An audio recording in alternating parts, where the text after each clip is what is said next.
Chapter 309.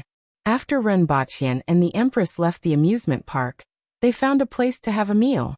The place was quite exquisite. Halfway through their meal, they heard the sound of an eru coming from outside. It was played with a loud sound system. The tune was very familiar, and Renbaqian almost sang along. Back then, you wanted to separate, so we separated. Renbaqian was shocked. This was a divine tune. He turned around and saw a man dragging a small cart with a sound system. He was holding an eru in his hand, and was playing it at the entrance of the restaurant. Renbaqian's musical heart was immediately ignited. He recalled his eru that had been miserably suppressed. It was a sunny afternoon. Renbaqian followed the owner of the restaurant out to deal with that man, and threw 100 yuan to him. "Lend me a tune. Unplug the sound system, it's too noisy." Then he took that man's eru and sat at the side to tune it. Previously, when that man was playing the eru at the entrance of the restaurant with a sound system, everyone knew what was going on and felt disgusted. However, at this time, they saw that it was a clean and handsome young man tuning there. Many people also saw that he had given that person 100 yuan, so they immediately became interested. After all, in this city, there weren't many street performances like this. The Empress sat by the window and watched Renbaqian holding the thing from last time. She was a little curious. After all, that man wasn't playing that badly. She wondered what Renbaqian was going to do this time. After Renbaqian was done tuning, he began to play the eru with an intoxicated look on his face. The tune of Psychopath's song flowed out along with the horizontal movements of his hands. The tune was very cheerful. Even though the passers-by couldn't tell what tune it was, it sounded pretty good. Many people stopped to watch. 10 seconds later, the tune started to sound a little weird, and then the style changed. A few short noises came out of his hands, like an old hen or an owl laughing at you. The crowd, who originally thought it was pretty good, was caught off guard by this sudden change in style. They were dumbfounded. What was going on? Then, they saw Renbaqian's hands fluttering left and right. The crowd seemed to see an old hen flapping its wings and laughing at them nonstop. It was the kind of laughter that ridiculed them. Everyone felt that they were being ridiculed. They were being ridiculed by an eru spirit, who said that humans couldn't become spirits after the founding of the People's Republic. "Stand up, and I promise I won't kill you." Everyone could hear the mockery in that voice. Those who stopped to listen to him play the eru were definitely not anxious people, nor were they in a bad mood. But when Su, who was originally in a good mood, heard this, his mood instantly turned sour. More than half of them raised their middle fingers and left. The Empress covered her forehead with her hand, and the veins on her forehead were bulging. She made up her mind to never let him touch this thing again. The other guests were also speechless. When Renbaqian was finally done, the boss immediately whispered, "Brother, tell me if you're not satisfied with the food. There's no need to do this." Renbaqian's face turned black. Is it that unpleasant? He felt pretty good about himself. She was already half as good as Wuxia on Bilibili. "Forget it, you can have it." Renbaqian passed the eru to the person from before. That person received the eru with a dumbfounded look on his face. He felt that he was pretty awesome. No matter who he played that piece of music in front of their house, they would gladly pay for it. He didn't expect that there would always be someone stronger than him. He respectfully handed the 100 yuan to Renbaqian with both hands and said, "Brother, I can't accept this money. Although I'm in this line of work, I know my limits. Brother, please tell me the name of that piece of music, and where I can find the score." Renbaqian gave him a thumbs up. He was indeed knowledgeable. He whispered the name into that person's ear, then turned around and entered the restaurant with a carefree look on his face. With a wave of his sleeves, he didn't take away a single cloud. He left behind a bunch of complicated and incomprehensible gazes, the kind that wanted to use a brick to slap him. "Your Majesty, I'll go buy another eru later," Renbaqian said as he sat down. He felt that his pursuit of music shouldn't stop just like that. Everyone had to have dreams. Music is my dream. No way. The Empress immediately smashed a piece of the table with her palm. The boss saw this scene as soon as he came in and felt like crying. Were these two people here to cause trouble? "If you touch that thing again." The Empress hesitated for a while and gritted her teeth. I'll tie you up in the plaza to accompany the one who buried you last time. Ren Baqian felt that his dream had died prematurely. As soon as he left the restaurant, Ren Baqian received a call from his mother. Ren Baqian's face was beaming. After chatting with his mother for a while, she whispered, "Something happened to your brother. Can you find someone to help him?" "What's wrong? What happened?" Ren Baqian frowned. "It's like this. Wan Nian got into a fight with someone. Nothing serious happened to both parties, but the other party is unwilling to let him go and refuses to come out of the hospital. We are paying for the medical fees, so it doesn't matter. However, they went to the school and are now punishing Wan Nian.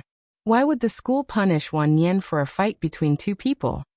Ren Baqian was puzzled. The other party said some nasty words, and Wan Nian made the first move.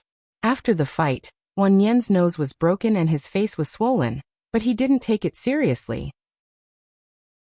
However, that kid was smart and went straight to the hospital and refused to come out. The doctor said that he was fine, but he kept saying that he was in pain. I saw that his family was quite picky and thought that he should just stay in the hospital. Our family doesn't lack this bit of money anyway. Then, the other party's family asked for 100,000 yuan to settle the matter privately. Given your father's character, how could he agree? Wan Nian is not to be blamed. Then the other party went to the school. After all, Wan Nian was the one who made the first move, and now the school wants to punish him. I thought that since you have a job now, you should know some people and see if there are any solutions. I got it. Don't worry, it's fine. Ren Baqian comforted her. Don't worry about this matter. I will find someone to handle it. There will definitely be no problem. I will give Wan Nian a call first. Ren Baqian hung up the phone and immediately called Ren Baqian. "Brother." Ren Baqian's voice sounded normal. "What's going on?" Ren Baqian asked. Some parts of what his mother said just now were unclear, and it was Ren Baqian who explained it clearly. "It's nothing. I just got into a fight with someone, but his mouth is cheap." Ren Baqian was a little indignant. "What did he say?" Ren Baqian asked curiously. "That time, didn't you post a photo on your WeChat moments with a picture of sister-in-law? My roommate saw it. That day, I told others that sister-in-law is very beautiful, but they didn't believe me. So I showed it to them. In the end, that idiot's mouth was cheap and unpleasant, so I got into a fight with him." "What did he say?" Ren Baqian's face was calm, but this time his voice was much deeper. "He said, brother, that you are a taker. If sister-in-law doesn't look for a taker, she won't be able to live in an ordinary family." I scolded him a little, and he said that she is your sister-in-law now, but she might be someone else's wife in the future. Then I got into a fight with him. "Why did you get into a fight over such a trivial matter? Tell me about this next time." "Alright, I got it. You don't have to worry about the school and that family. Send me the name of the hospital that guy is in. I will find someone to arrange it for you." Ren Baqian hung up the phone after he finished speaking. As for why the school didn't punish that guy but Ren Baqian, he didn't want to ask. "What's a taker?" The Empress turned and asked. "Nothing." Ren Baqian shook his head. "I have to go to Quan City tonight." Chapter 310. Ren Wanyan studied at Lu Province University, which was located in Quan City. It was a quick flight from Shancheng, and he arrived that night. He didn't greet anyone and immediately slept in the hotel. Early the next morning, Ren Baqian went to the bank to withdraw 700,000 yuan and put it into 2 Adidas sports bags that he bought by the roadside. When he withdrew the money, everyone was dumbfounded when they saw the 2 bags. He went to the hospital and found the ward according to the address. He heard the person inside saying, "Let's see if they want money or punishment." "Don't worry, this matter isn't over. They even beat people up? Don't you have any respect for the laws?" Ren Baqian pushed the door open and went in without saying a word. He saw a young man lying on the bed with a face full of pimples. There was a man and 2 women sitting beside him. One of the men and one of the women was older, about 50 years old. The other woman was about 30 years old and was well dressed. The voice he heard just now was younger and should belong to this woman. These people all look similar and seem to be from the same family. "Are you his family?" Ren Baqian closed the door after the Empress came in. They were puzzled when they saw a man and a woman come in. The man looked ordinary, but the woman was really beautiful. Although she looked cold, she was more beautiful than the celebrities on TV. You are? The woman in her 30s asked. It's them. That's Ren Wanyan's brother. I saw him on his phone. The young man on the bed, Lu Man, immediately shouted. However, he didn't recognize Ren Baqian, but the Empress. Upon hearing this, their expressions turned ugly. The woman in her 30s raised her eyebrows. Your brother beat up my brother like this. I won't let this matter rest until you give me an explanation. It seems like you are his family? Ren Baqian nodded. I'm his father. What do you want? The man in his 50s immediately stood up and said in a gruff voice. That's easy. Don't you want compensation? Here. Ren Baqian threw the 2 bags on the ground. Or are you trying to scare? Let me tell you, this isn't a matter of money. How did your family educate you? How can you beat people up so casually? Now that you're beating up your classmates in school, are you going to kill people in the future? Lu Man's sister rolled her eyes around the 2 bags and immediately shouted. Previously, they had only asked for 100,000 yuan. How much could these 2 bags contain? It could hold at least 8 million. Therefore, it was definitely not money. Ren Baqian squatted down and pulled open the zipper, revealing stacks of cash inside. It doesn't matter whether it's about money or not. Here was 700,000. This was the amount of compensation for a normal death. I don't like the way he talks. This 700,000 yuan was used to buy his tongue. Come to think of it, you guys have profited, Ren Baqian said faintly. As soon as he said that, the few of them were immediately pissed off. Lu Man's sister stood up and scolded. What do you mean? Who are you trying to scare? Do you think I won't call the police? From top to bottom, your whole family is nothing. As he spoke, he took out his phone. Ren Baqian nodded. I'm going out for a while. If you guys want to call the police, just do so. I'll be back in a while. After finishing his sentence, he opened the door and left with the Empress. After Ren Baqian left, Lu Man's sister was still scolding him. She took out a stack of cash from her bag and said, Who are you trying to scare with toy money? Halfway through her sentence, she couldn't continue. The money in her hand looked real no matter how she looked at it. She shone it under the sun. It wasn't toy money at all. It was real money no matter how she looked at it. What's wrong? Papa Lu asked when he saw that her actions and expression weren't right. This money seems to be real. Lu Man's sister whispered. That's impossible. How much is so much money? Papa Lu was shocked and quickly came over with Mama Lu to check. They looked at a few stacks in a row, and each stack was filled with real money. This time, the 2 of them were also shocked. It's real money. How much is there? I'm afraid there's more than the 700,000 yuan that he mentioned.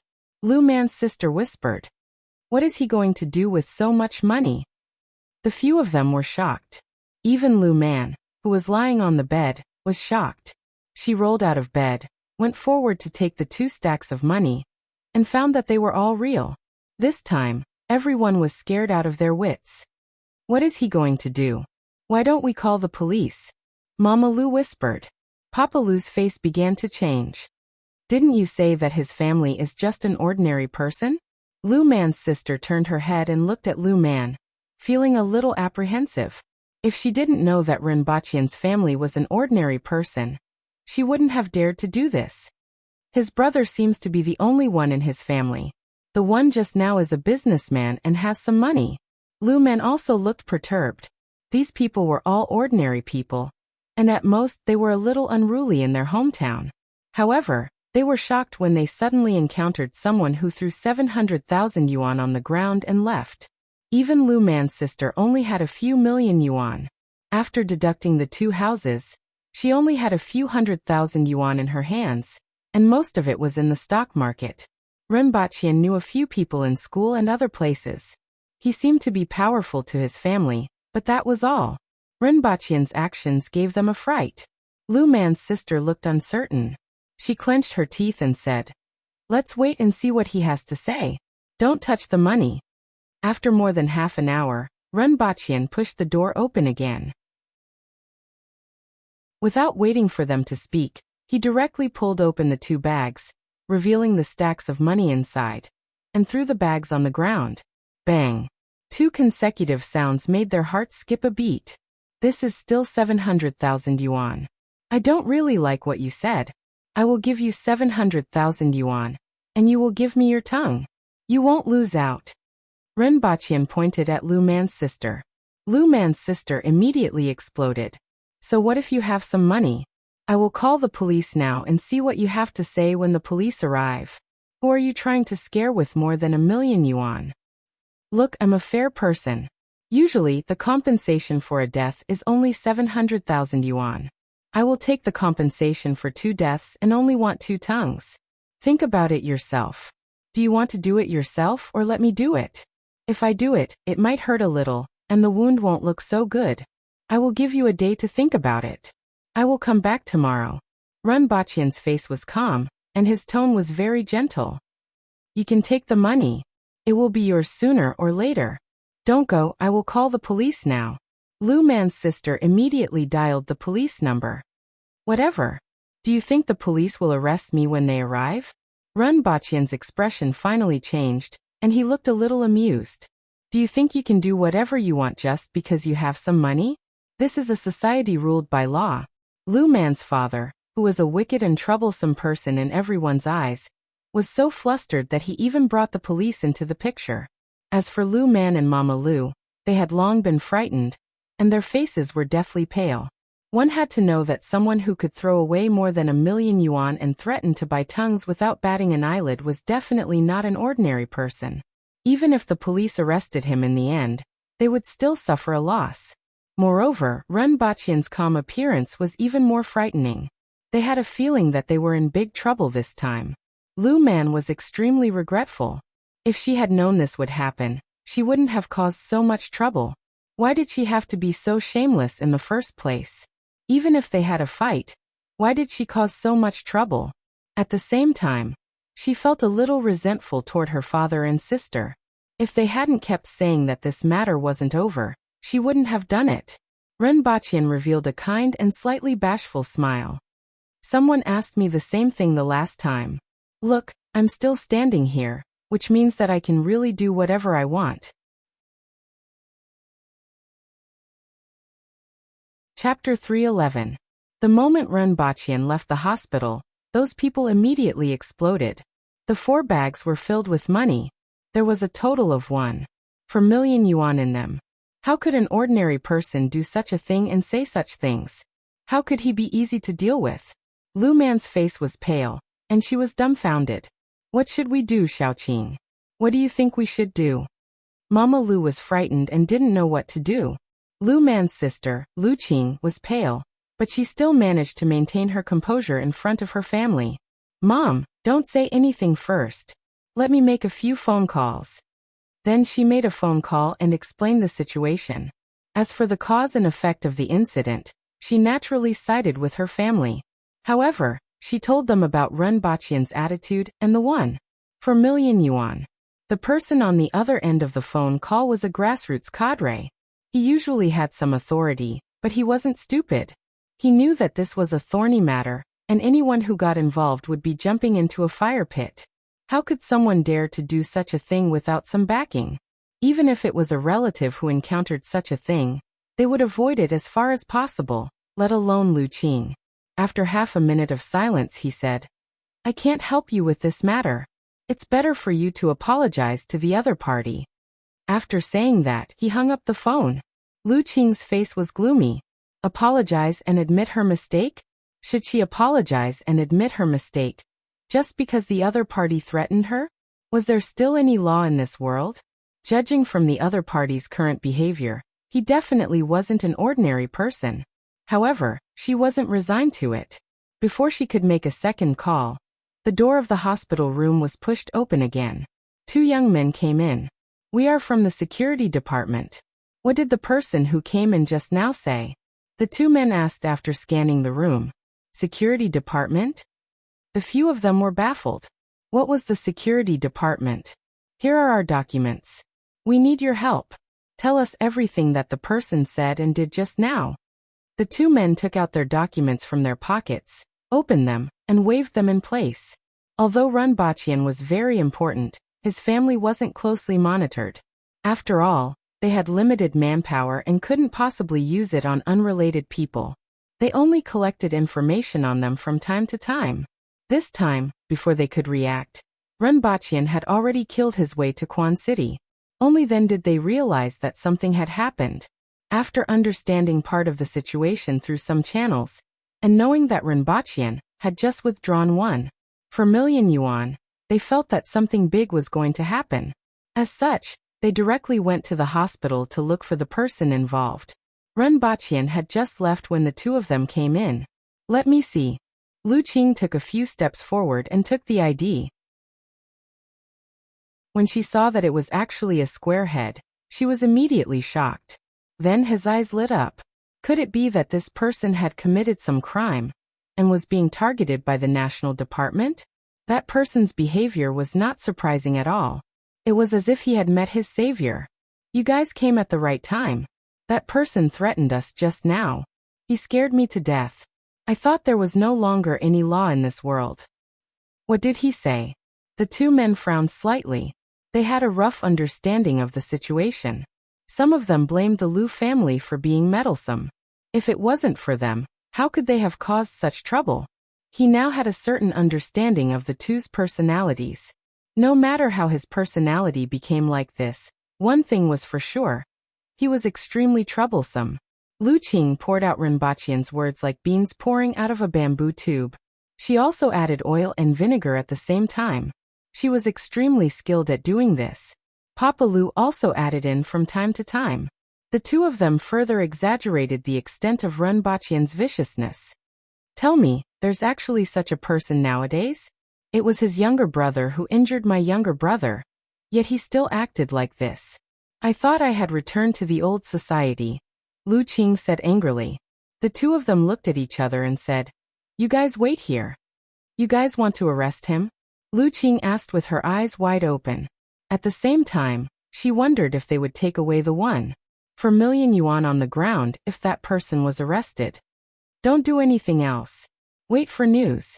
The two of them instructed, turned around, and left the ward to make a call to their superiors. When Chen Shi heard this news, he felt a headache coming on. That person dared to shoot at him. Was he easy to talk to? It wasn't easy to get that person to behave for a few months. Furthermore, both parties were in the honeymoon stage of their cooperation, and now this incident happened. Look for them, and try to mediate. The first priority is not to disturb the social order. Chief, it's not easy. The two young men immediately revealed a troubled look. They had seen all kinds of information about those two people, and were very clear about what kind of people they were. It would be weird if they were easy to talk to. Even if it's not easy, we still have to do it. This is a society governed by law. We can't let them do whatever they want, Chen Shi said in a deep voice. He then added, We can settle the matter with the school. As for the Lu family, if we can't get them to apologize, we are the ones who caused this incident. If they didn't have evil intentions, this incident wouldn't have happened. Their actions can also be considered extortion and blackmail. So troublesome. After the Empress got into the car, she felt that Runbachian was too long-winded. He actually talks so much.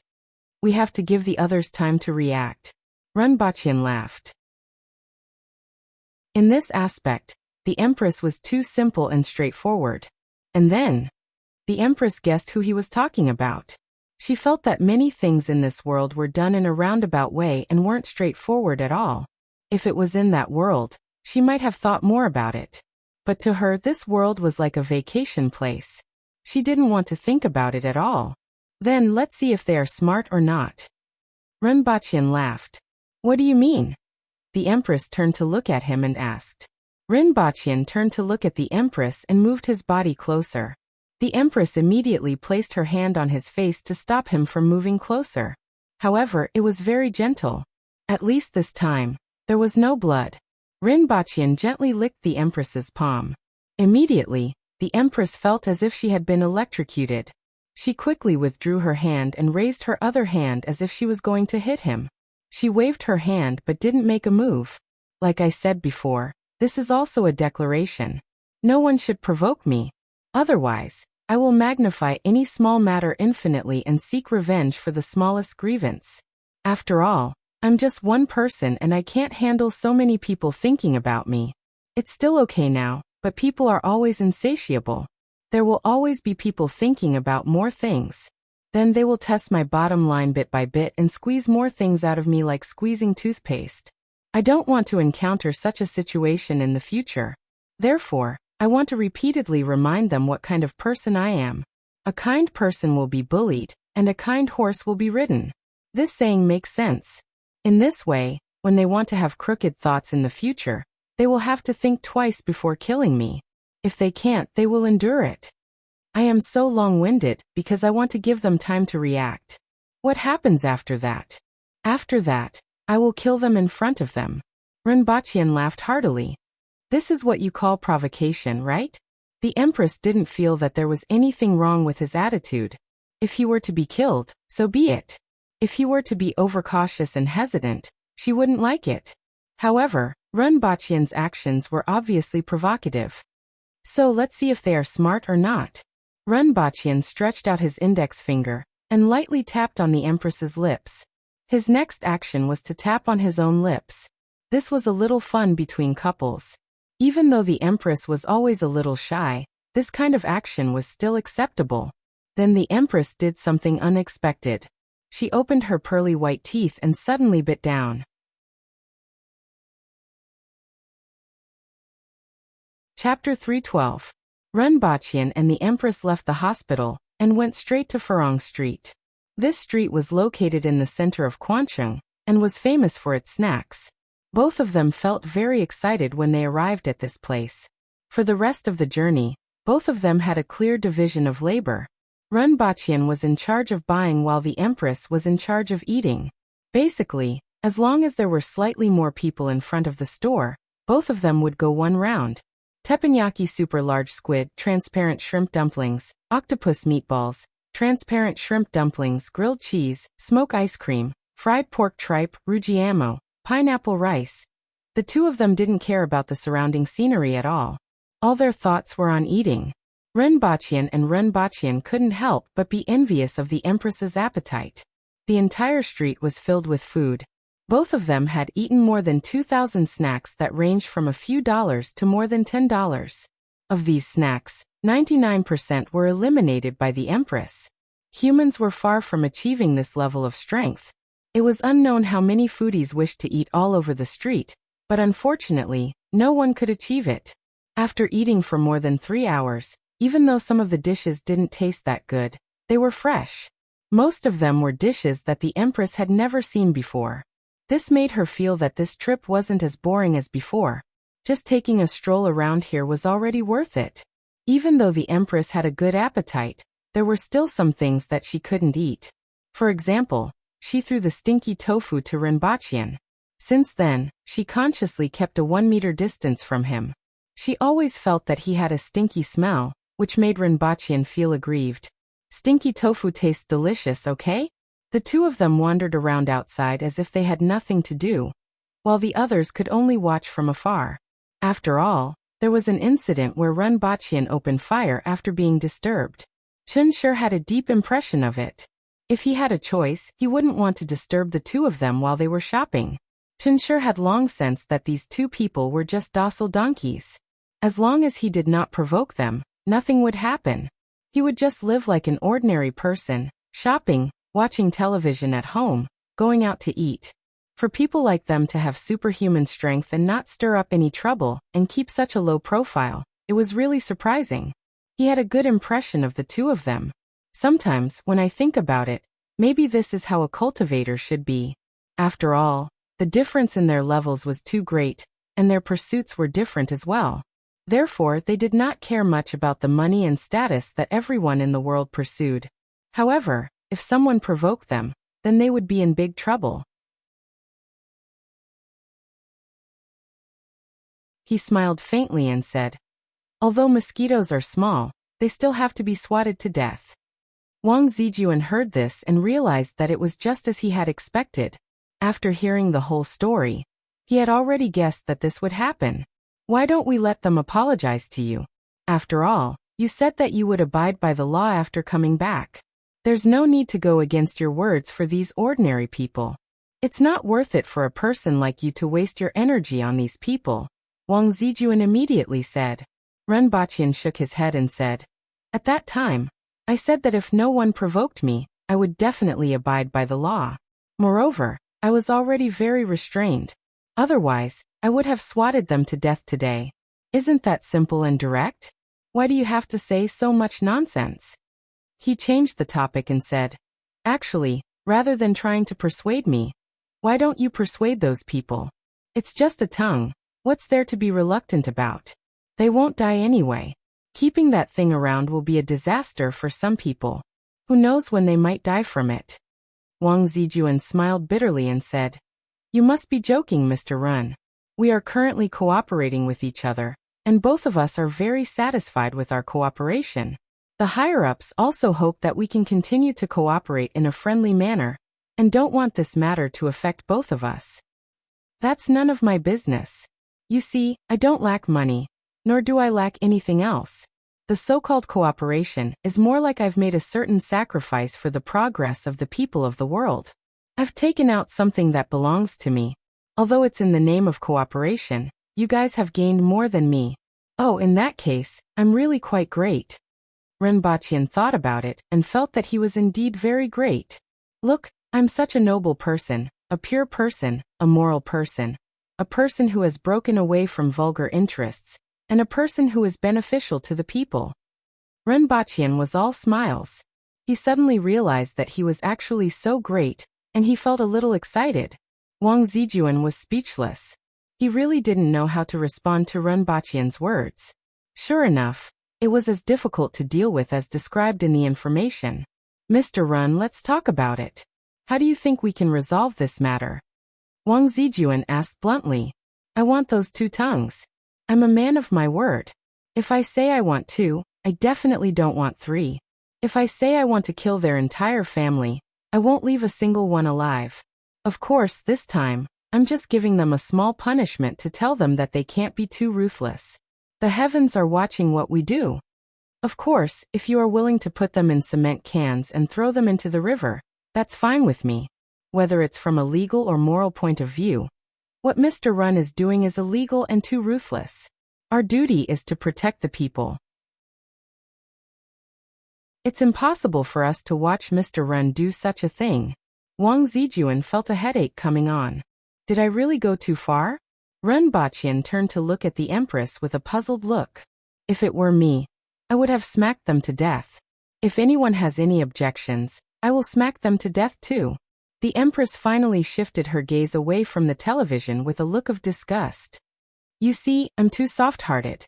Ren Baqian turned his head and spread out his hands. "Mr. Ren." Wang Zijuan was interrupted by Ren Baqian before he could finish his sentence. "I've already said what I wanted to say. There's no need to say anything else. You can try to stop us, but I suggest that you persuade them. Goodbye, remember to close the door." Ren Baqian waved his hand. Seeing that there was no way to negotiate, Wang Zijuan left the room with a gloomy face. After he left, Ren Baqian smiled. He was very satisfied with his previous attitude. His attitude was very amiable and had already expressed his goodwill. "You said that it depends on whether they are smart or not. If they are smart, what should we do?" The Empress was a little curious. Ren Baqian had already spoken so harshly. She didn't know how Ren Baqian was going to end this matter. "Your Majesty, you have to give me some rewards before I can tell you." Ren Baqian turned his head and spoke in a tone that sounded like he was asking for benefits. His face was full of anticipation. For example, he would tell her if she gave him a kiss or if he gave her a kiss. Then he was kicked off the sofa by the Empress. Chen Shi received the news. After smoking 2 cigarettes, he frowned and said, "Arrest those people from the Liu family for extortion." Initially, he didn't have any good ideas. However, the Liu family had asked Mama Ren for 100,000 yuan in medical fees. This matter could be either big or small, and he could use it now. This could also be considered as protecting the few of them. Otherwise, if Ren Baqian and Qi Zixiao really wanted to do something, it would be very difficult to stop them. What should they do then? Fall out with them? Or should they pretend that nothing happened? No matter what they did, it wasn't appropriate. On the contrary, this was the most suitable way. According to the regulations, 100,000 yuan was considered a huge amount of extortion and extortion. They would be sentenced to 3 to 10 years in prison. Since this was an attempt, their sentence would be reduced and they would be released in 1 to 2 years. By then, Ren Baqian would have long forgotten about it. This family wasn't any good people. This time, it could be considered as giving them a long memory. Lu Jing was still waiting in the hospital. At this moment, she had an unbridled look on her face. Those 4 bags of money were placed beside her. And when her husband just heard about this matter, he was a little speechless. That person is really courting death. Judging from his behavior, I don't know how many crimes he has committed. He should have been arrested a long time ago. It would be best if he was executed immediately, Lu Jing sneered. There was nothing more satisfying than someone threatening you right in front of you, only to be arrested and thrown into prison the next moment. Are they going to take the money away? Papa Lu asked. At this moment, he was starting to have some ideas. Even if they could get tens of thousands of yuan in medical fees, it would still be good. It's okay. After such a big incident, I don't believe that the family won't fork out the money. When that happens, it won't just be a matter of 100,000 yuan. They also deserved it.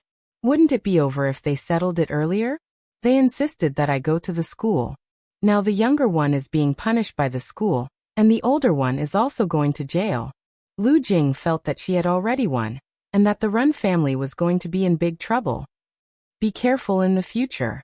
If you really offend someone you can't afford to offend, it will be troublesome, Lu Jing's husband said. What are you afraid of? Lu Jing said disdainfully. Do you think I don't know what I'm doing? When a few police officers came in, Lu Jing immediately went up to them and asked, has that person been arrested? At this time, other than this matter, she couldn't think of any other reason for the police to come here. They were probably here to inform her. Are you Lu Jing? One of them asked. Yes, I am, Lu Jing said with a relaxed expression. You are suspected of extortion and blackmail. Come with us. This is a detention warrant. The police did not say anything else and directly handcuffed her. The sudden change of events stunned everyone in the room. How did it become Lu Jing's arrest? Is there a mistake? Lu Jing's eyes widened as she asked in a shrill voice. Lu Man, Lu Mingjing, take them away too. This time, everyone was dumbfounded. Even Lu Jing's husband, who had just arrived, was stunned. How did this happen so suddenly?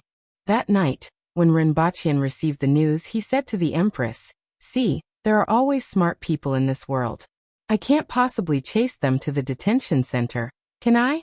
This way, I can express my attitude and save myself the trouble. The Empress raised her head and snorted, ignoring him. Ren Baqian listened to her voice and felt that it was a little cute. He called his parents and told them that the matter had been resolved. Then they chatted for a while. Then he lay on the sofa and watched the Empress's swaying figure walk into the room. He was in a daze for a while and then sighed.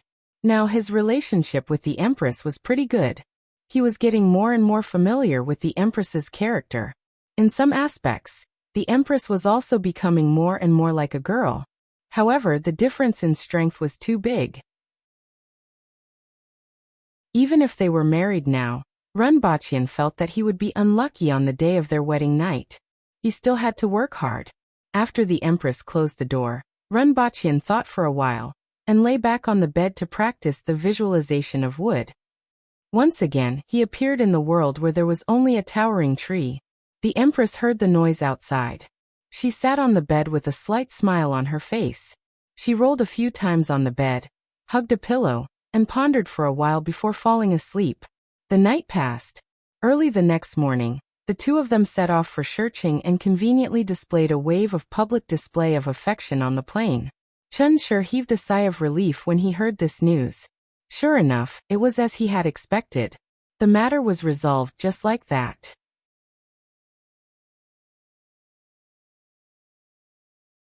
Chapter 313. In this world, nothing is eternal. Water can turn into steam, it can also freeze. Stones can be weathered into sand and dust. Metals can also be turned into liquid under high temperatures. Under changing conditions, nothing is eternal, Renbachian said to everyone on the stage. Everyone listened to him obediently. Although they looked a little older and stronger, they were different from ordinary primary schools in remote mountainous areas. However, they were essentially the same. Renbachian had learned to ignore the surface and look at the essence. At least on this matter.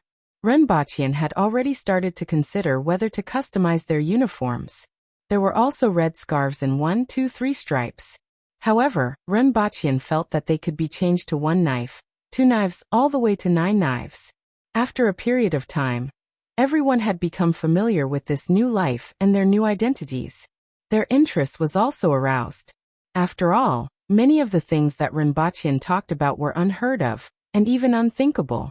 Some of the content was acceptable, while others were difficult to accept. For example, Renbachian's words just now. Renbachian was very satisfied. Although it hadn't been long, this group of naughty kids had finally learned to raise their hands and ask questions under the care of his gun. The bandages on several students were the price of love. He couldn't rule out the possibility that 2 of them were accidentally injured, but he didn't care too much about these details. Speak. Renbachian used a pointer made of pure iron, and as thick as a finger to point at a young man below. The heroic spirits of our ancestors are eternal. They have always been protecting us, the young man suddenly said loudly.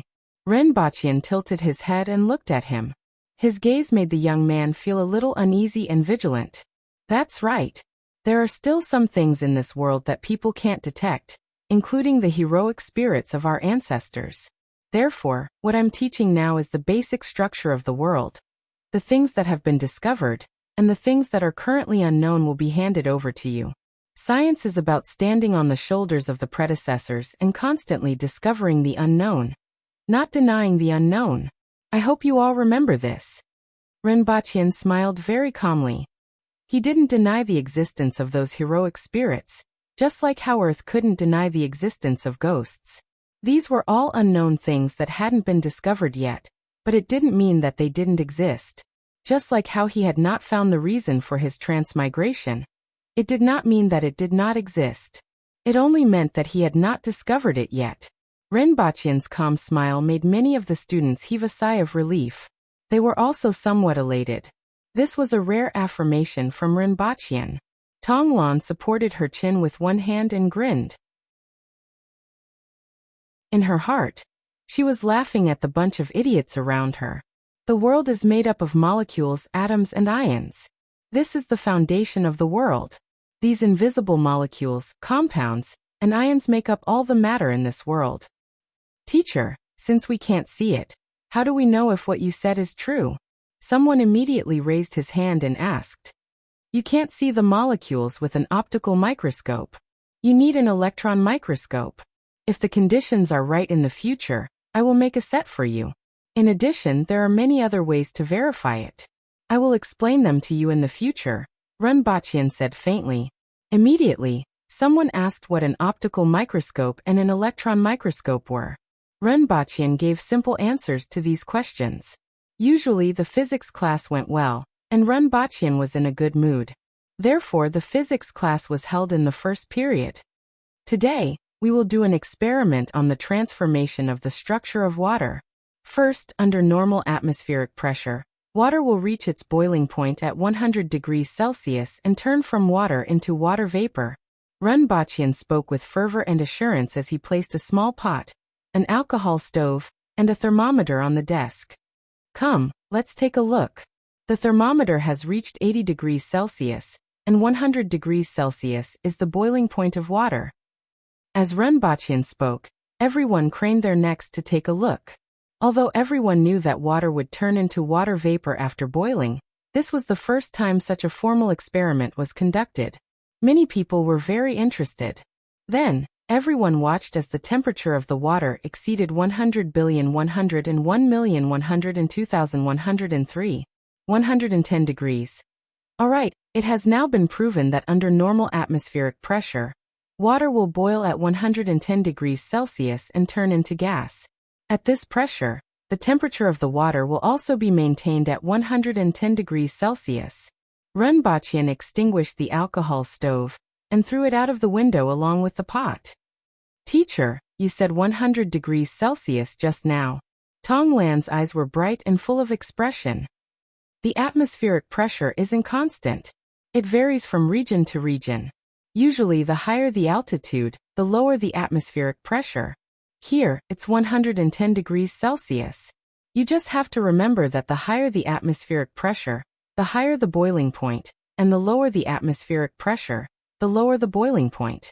This was the first time Renbachian realized that the atmospheric pressure in this world was actually different from that on Earth. This also reminded him once again that although he didn't feel much difference, this world was, after all, a different world. There were still many things that were different from that on Earth. In order to develop technology in this world, everything had to be verified little by little. Otherwise, he might get slapped in the face again. Next, he used saltpeter to turn water into ice in front of everyone. This surprised everyone and immediately reminded them of the shaved ice that was sold outside. This lesson talked about the two forms of water transformation. When the lesson was about to end, Renbachian asked someone to move the teaching materials that he had brought back from the next room and distributed them to everyone. Teacher, what are these? Your future learning materials are from my country. Everyone knew that Renbachian wasn't from Dayo. However, not many people knew which country Renbachian was from. I come from a very distant country. It's so far away that you will never be able to reach it in your lifetime. Our country is very different from this world.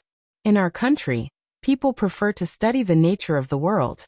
In our opinion, the degree of understanding of the world will become one's strength and allow one to achieve things that were previously impossible. For example, a machine that can run faster than a galloping horse, a machine that can fly in the air, a machine that can lift objects that weigh 100,000 kilograms or even 500,000 kilograms. This was also the first time that Renbachian frankly talked about some things about Earth to someone other than the Empress. Previously, he was afraid that people would know that he had a lot of good things in his hands and set their eyes on him. As a result, he didn't dare to say much. However, with the change in his status, he no longer needed to worry about this and naturally didn't need to hide it. Furthermore, he had already exposed a lot of things. Instead of letting them guess, he might as well take this opportunity to briefly explain. There was nothing shameful about it. It was better than letting them guess whether he was from Great Xia or the Yin nation. Teacher, what's this? Someone pointed to a picture that had just been flipped open in a physics book. Is this the machine that you mentioned?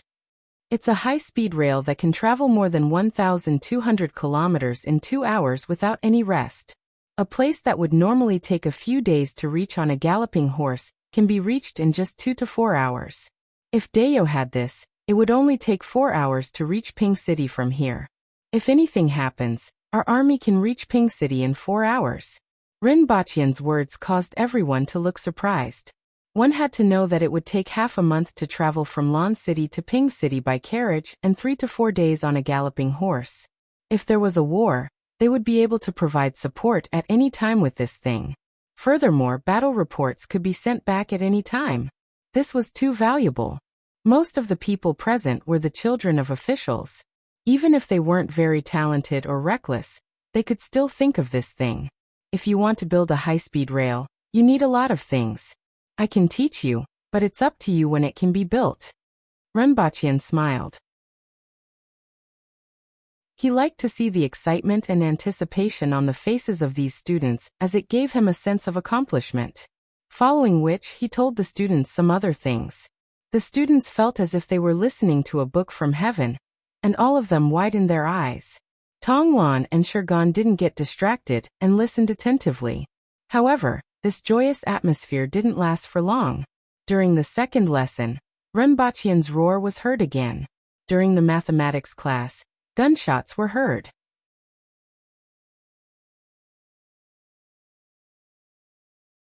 Chapter 3:14. Is that what Principal Ren said? Tong Jingye was shocked to hear Tonglan's words. That high-speed rail thing was actually so fast? It was simply terrifying. With this thing, Dayo could send reinforcements in all directions at any time.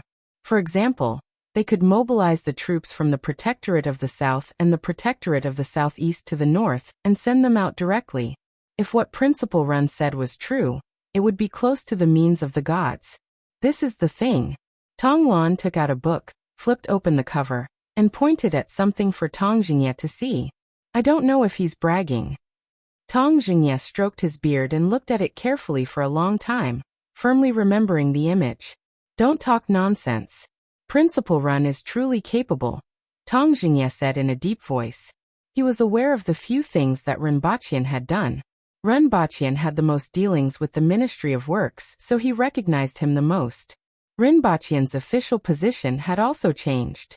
He was now the principal of Black Bamboo Academy, the highest and only academy in Dayo, and his official rank was secondary class, rank 4. Speaking of which, Renbachian's promotion speed was extremely fast. He couldn't even beat me and sent me flying with a flick of my finger. Tong Luan curled her lips. You can't say that. Even though some people don't have extraordinary martial arts skills, they are better than many others in other aspects. There are many such people in Great Xia, and Principal Run is also one of them. At least, the things that he said shocked even me. Tong Jingye shook his head. It seems that sending you to the academy was the right decision. Tong Jingye was quite proud of his gaze when he mentioned this matter. When he took the initiative to send Tong Luan to the academy, her father didn't approve of it. Now it seemed that it was the right decision. I feel that I've become stupid after being with a bunch of fools every day. According to him, being stupid is contagious, and my IQ has been dragged down. Tong Luan pouted unhappily. Besides Tong Jingye, who often asked Tong Luan what she had learned, the families of the other students would also ask about it from time to time. The main reason was that Renbachian's initial explanation of everything in the world had shocked them.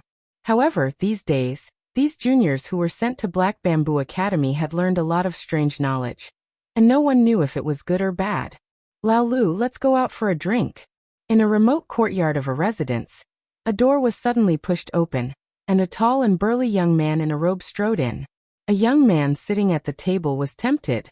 He hadn't gone out for a drink for a few days. In the past, it was unimaginable. In the past, a group of brothers would go out drinking and having fun almost every night. Now they would sit in the house and do homework every night. Lon, let's go. That girl said she hadn't seen you for a few days. I said she missed you. The big man patted his shoulder and said. At the mention of that girl, the young man who was addressed as Old Six was even more tempted, and he almost agreed. However, he recalled what Renbachian had said before. Renbachian's right. Dong Tong said. Bachian Jingye the Yi. That he said. Lan. Ren Lan, I said. I have Ren. Ren has young people's Tian is as young as has young. Teacher is young is. There are 2 more days until my rest day. I'll go out for a drink then. Yagüe was the nickname they gave Renbachian. Yagüe was a monkey-like animal in the 60,000 mountains, but it was ferocious, fast, and strong.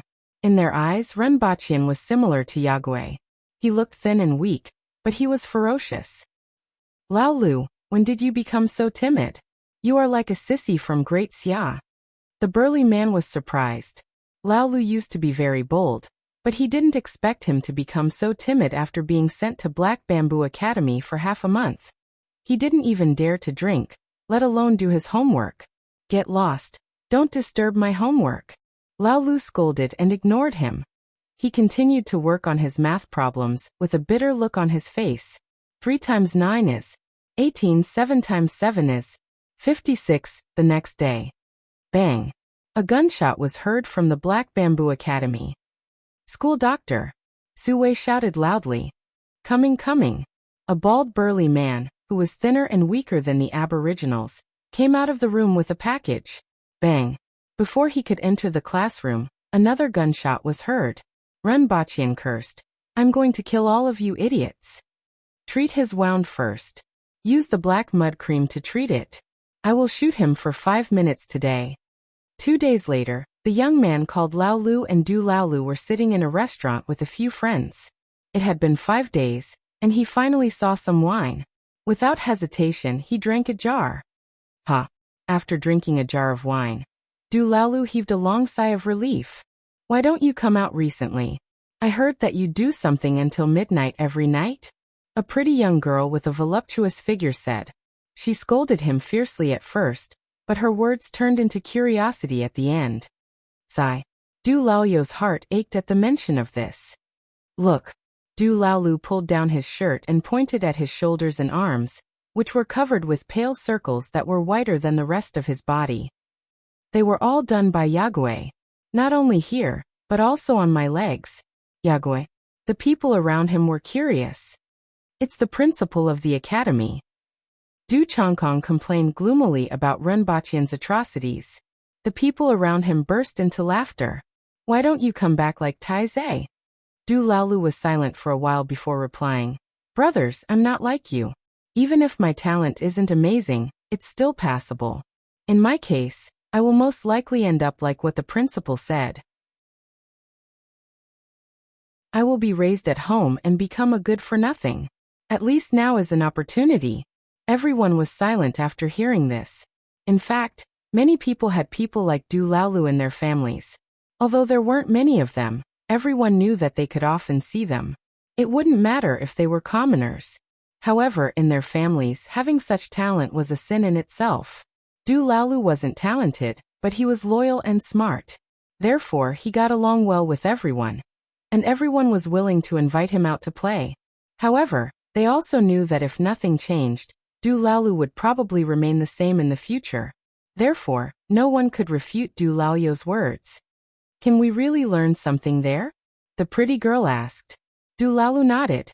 Although he didn't know what use the things he learned now, other than mathematics, would be in the future, he believed that he would be able to learn something.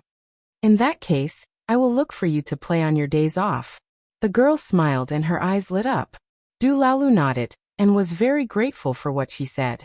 He swore to himself that he would definitely learn something so that he wouldn't become a good-for-nothing in the future, and then marry her.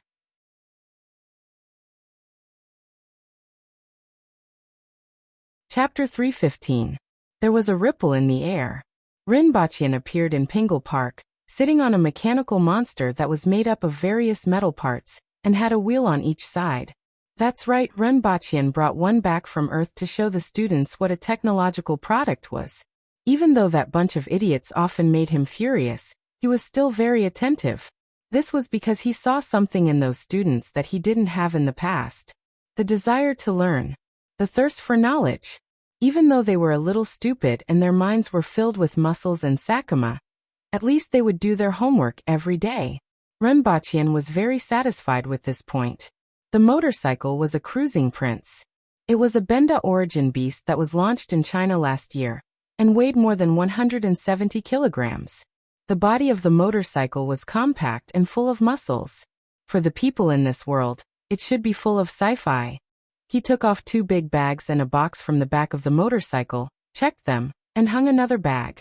Besides the Empress's snacks, a thumb drive filled with television dramas, solar street lights, batteries, and solar panels. After putting everything down, Renbaqian exerted force with both hands, shouted softly, and picked up the motorcycle to put it down in the courtyard. Then he put on his sunglasses and stepped on the starting lever. When the motorcycle roared, he had no choice but to stop. A chubby fellow was hugging the motorcycle's tire and rubbing against it. Get lost! Renbaqian shouted. Then another panda eagerly came over and hugged his leg. Sir, what kind of monster is this? The guard outside heard the noise, and wanted to come in to ask what was going on. Then he saw the monster that Renbaqian was sitting on. Take these 2 fellows away. Renbaqian waved his hand. After that guard carried the 2 pandas by their necks to the side, Renbaqian stepped on the starting lever, turned the accelerator, and directly drove out of Pingle Park. What kind of monster is this? Just as he left the courtyard, he met a group of guards. The person in front almost pulled out his saber and slashed at him. He was a classic example of a person whose hands reacted faster than his brain. Spare him. Spare the motorcycle. Renbaqian quickly shouted. He was almost scared to death by that reckless fellow. That person quickly withdrew his saber. Can't you see that I'm up there? Rinpoche clenched his teeth. Sir Ren. The 5 guards quickly cupped their hands. When I heard the roar and saw this thing, I thought it was a monster. Sir Ren, please don't blame me. Rinpoche gritted his teeth. This bunch of muscleheads. The few of them looked at Rinpoche, who had ground 2 black gemstones into thin slices and hung them in front of his eyes. Recently, many adults seemed to like these things very much. Every day they would look up at the sky with these things on their heads. Then he shifted his gaze to the motorcycle that Rinpoche was sitting on. Sir Ren, what is this? This is my new ride. Make way, make way. Let me show you. Rinpoche and the rest made way for them. Then he stepped on the accelerator and sped off with a roar. What monster? Spare the chariot. The same voice came from afar. The guards were still in a daze. What exactly was Sir Ren's new mount? They didn't have legs. Instead, they were 2 things that looked like carriage tires. This item is extraordinary, someone said enviously. The others nodded in agreement. This mount was much more powerful than riding a horned cow. Along the way, Rinpoche was almost killed a few times. He was so angry that he cursed out loud. Fortunately, when he arrived at Yongxin Palace Hall, he carried the Empress's snacks in. The Empress was still watching television. Recently, she had been obsessed with it. In the past, when she had nothing to do, she would call for 2 musicians. Ever since she had a laptop, the few musicians in the palace were almost out of work. What was that sound just now? The Empress turned her head and asked. That sound was inexplicably familiar. A motorcycle. Rinpoche smiled and opened his bag. He took out 2 bottles of wine and placed them at the side. Then he took out the Empress's favorite ice cream and said, "It's still cold and hasn't melted." The Empress took the ice cream, wrinkled her nose slightly, and looked very satisfied. Dang dang dang dang, and your favorite popcorn. Rinpoche took out 2 buckets of popcorn from his bag and instantly appeared in the Empress's hands. Following which, the Empress stuffed all kinds of chocolates and candies into the cracks of the sofa. In the past, he didn't pay much attention to these things. Now Rinpoche finally knew where the Empress usually hid her snacks. He took out a few packets of potato chips, placed the empty bag at the side, and sat on the sofa. His fingers intertwined as if they were dancing on the sofa. The moment he touched the Empress's palm, he heard a slap. Rinpoche nonchalantly touched the back of his hand. He couldn't remember who once said, "Get used to being beaten and beaten." This sentence was very reasonable. You said that there might be salt in the mountains. The Empress suddenly thought of this problem after watching a television series for a while and seeing the dishes on the television series.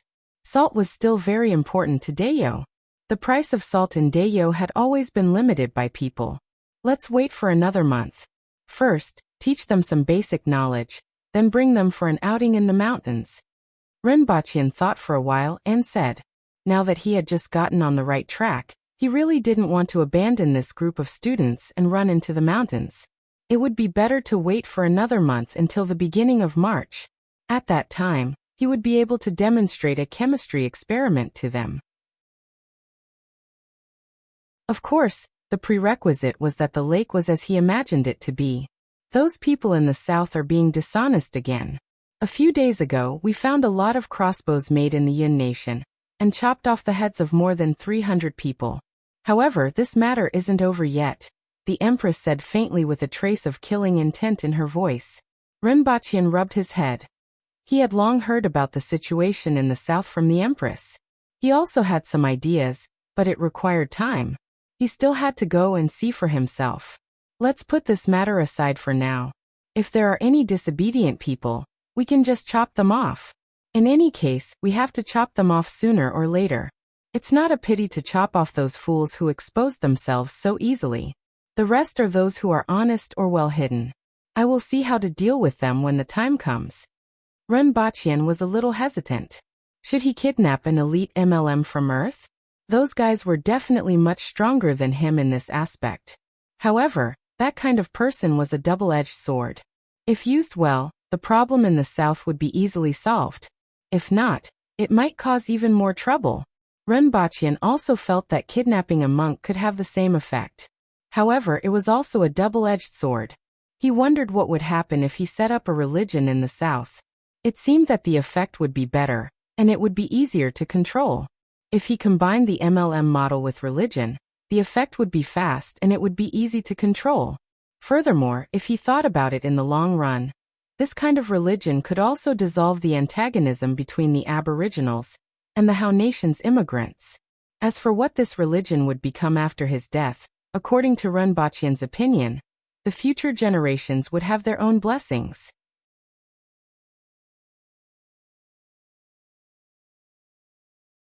Chapter 316. The next day, Rinpoche rode the motorcycle under the escort of the ox riders. He was exceptionally eye-catching. Ever since he left the palace, he had attracted a lot of eyeballs. This was the first time they had seen such a thing in Dayo, especially when it made such a strange roar.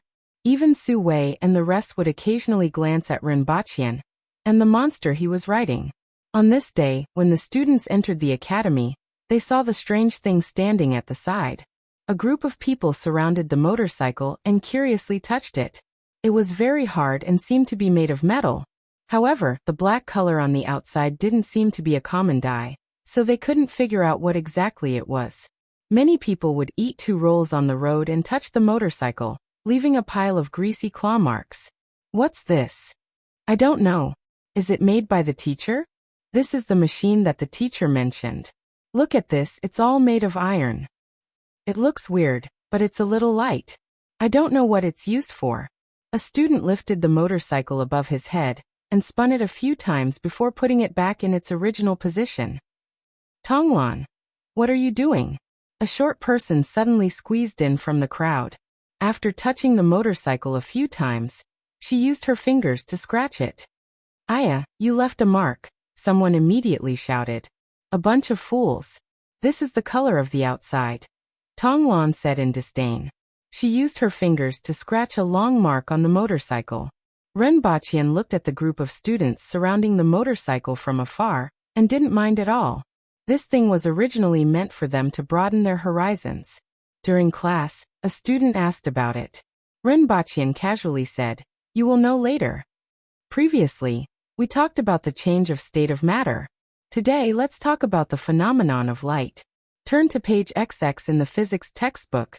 Rinpoche would now read from the textbook during class every day. While learning physics, he also learned how to write. After the class ended for the day, Rinpoche walked to the side of the motorcycle and saw the scratches on it. He grinned and didn't blame them. Then he sat on the motorcycle, stepped on the start lever and twisted the accelerator. The motorcycle immediately emitted a loud roar, and the 2 pipes at the back started to emit smoke.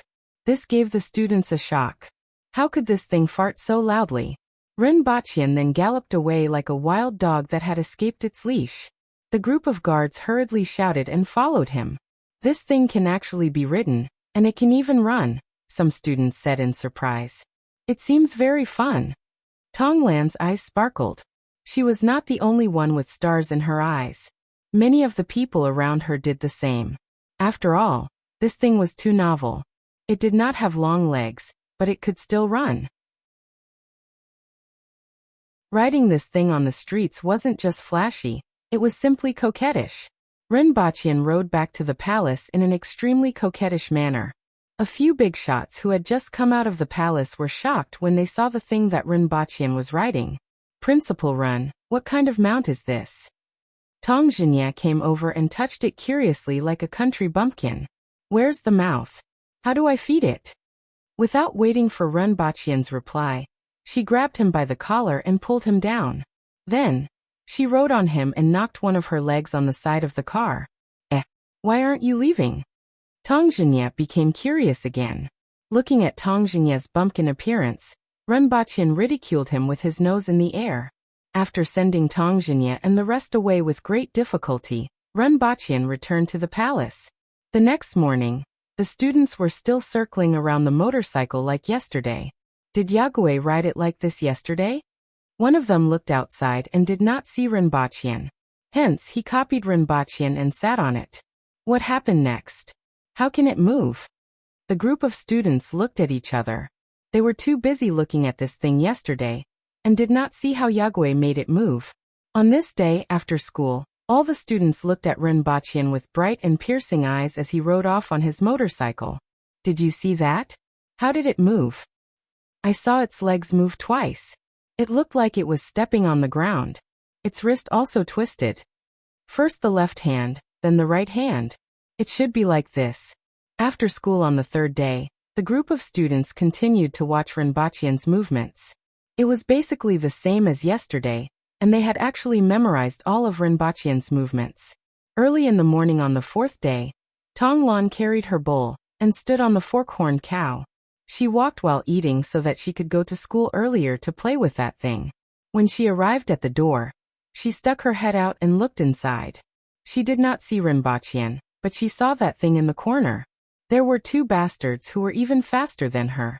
One of them was sitting on the motorcycle and imitating Rinpochian's movements by stepping on a small pole at the side.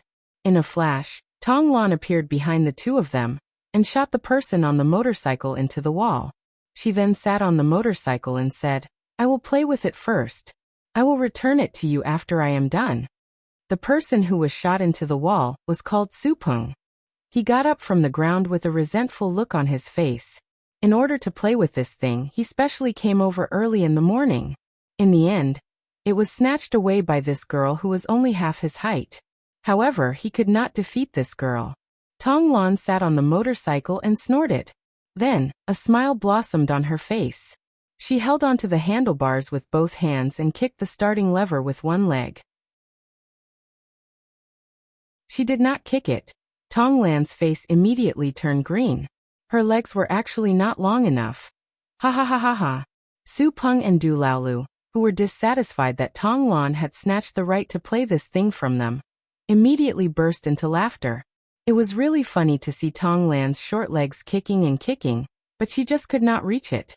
Rinpochian, who was standing in front of the window and watching this scene from afar, burst into laughter. He quickly picked up his phone and wanted to take a picture of this scene. It would definitely be a dark history in the future. However, by the time he picked up his phone, Tonglan had already flown into a rage out of humiliation. She flipped over on the motorcycle and kicked Du Laoyo's head from above, causing him to fall to the ground. She then flashed and appeared in front of Supeng. She used one hand to deflect his fist and hit his chest with her head. Boom! A hole immediately appeared on the wall. Supeng was nowhere to be seen. "Sir, it won't be damaged, right?" Su Wei, who was standing behind Tonglan, was a little worried. This thing must be very valuable, and it would be a pity if it was damaged by this group of kids. "It's okay." Rinpochian waved his hand. This could also stimulate the students' interest in learning. This thing was nothing to him. It was just a little troublesome to bring it over from Earth. Tonglan was still unconvinced. After she beat the two of them to the ground, she tilted her body and started the motorcycle. She didn't even bother with the bracket, twisted the accelerator, and sped away. The motorcycle flipped over in less than 3 seconds. At the moment when it flipped, Tonglan jumped and landed on the ground, causing the motorcycle to flip over. Not fun. Tonglan placed her hands behind her back, raised her small face, and swayed back to the classroom with a proud look on her face. She saw Rinpochian's smiling face full of wrinkles as he looked at her from the window. She even made a funny face. Umph. After Tonglan left, Supeng flipped over the wall and entered the classroom. His whole body was covered in dust from the cement bricks, and he looked like a demolition worker. While he was still looking around for Tonglan, another person lifted the motorcycle and sat on it. Supeng was furious when he saw this. When he looked at that person again, he was immediately filled with anger, but he couldn't let it out. He couldn't beat this person either. Shergon. The two youngest students in the entire academy were the best at fighting, which made the others very depressed. Shergon wasn't very old, but he was about 1.7 meters tall and had a strong physique. He rode on the motorcycle with a pleased look on his face. He first tried it out, then tightened the accelerator, stepped on the start lever, and the motorcycle immediately sped away. Rinpochian watched as the motorcycle sped like the wind and crashed into the wall. The back of the motorcycle was lifted up, and Shergon's head was directly hit against the wall. Boom! When the dust settled, the motorcycle was seen lying in front of the courtyard wall. It was already out of shape. There was a big hole in the wall. Shirgan was nowhere to be seen. This bunch of idiots. Renbachian, who was standing behind the window, almost burst out laughing. He had already recorded everything that happened just now, especially Shirgan's happy expression as he sat on the motorcycle and stepped on the start lever. Coupled with what happened 2 seconds later, it was really too funny. If the video was played in slow motion, one could even see the frozen expression on his face the moment he crashed into the wall. Renbachian was prepared to go back and get a video camera so that he could record all of this in the future. After a few years, when they had become the mainstay of the imperial court, he would then show the series of movies, The Growth Log of a Bear Student, to the whole of Dayo.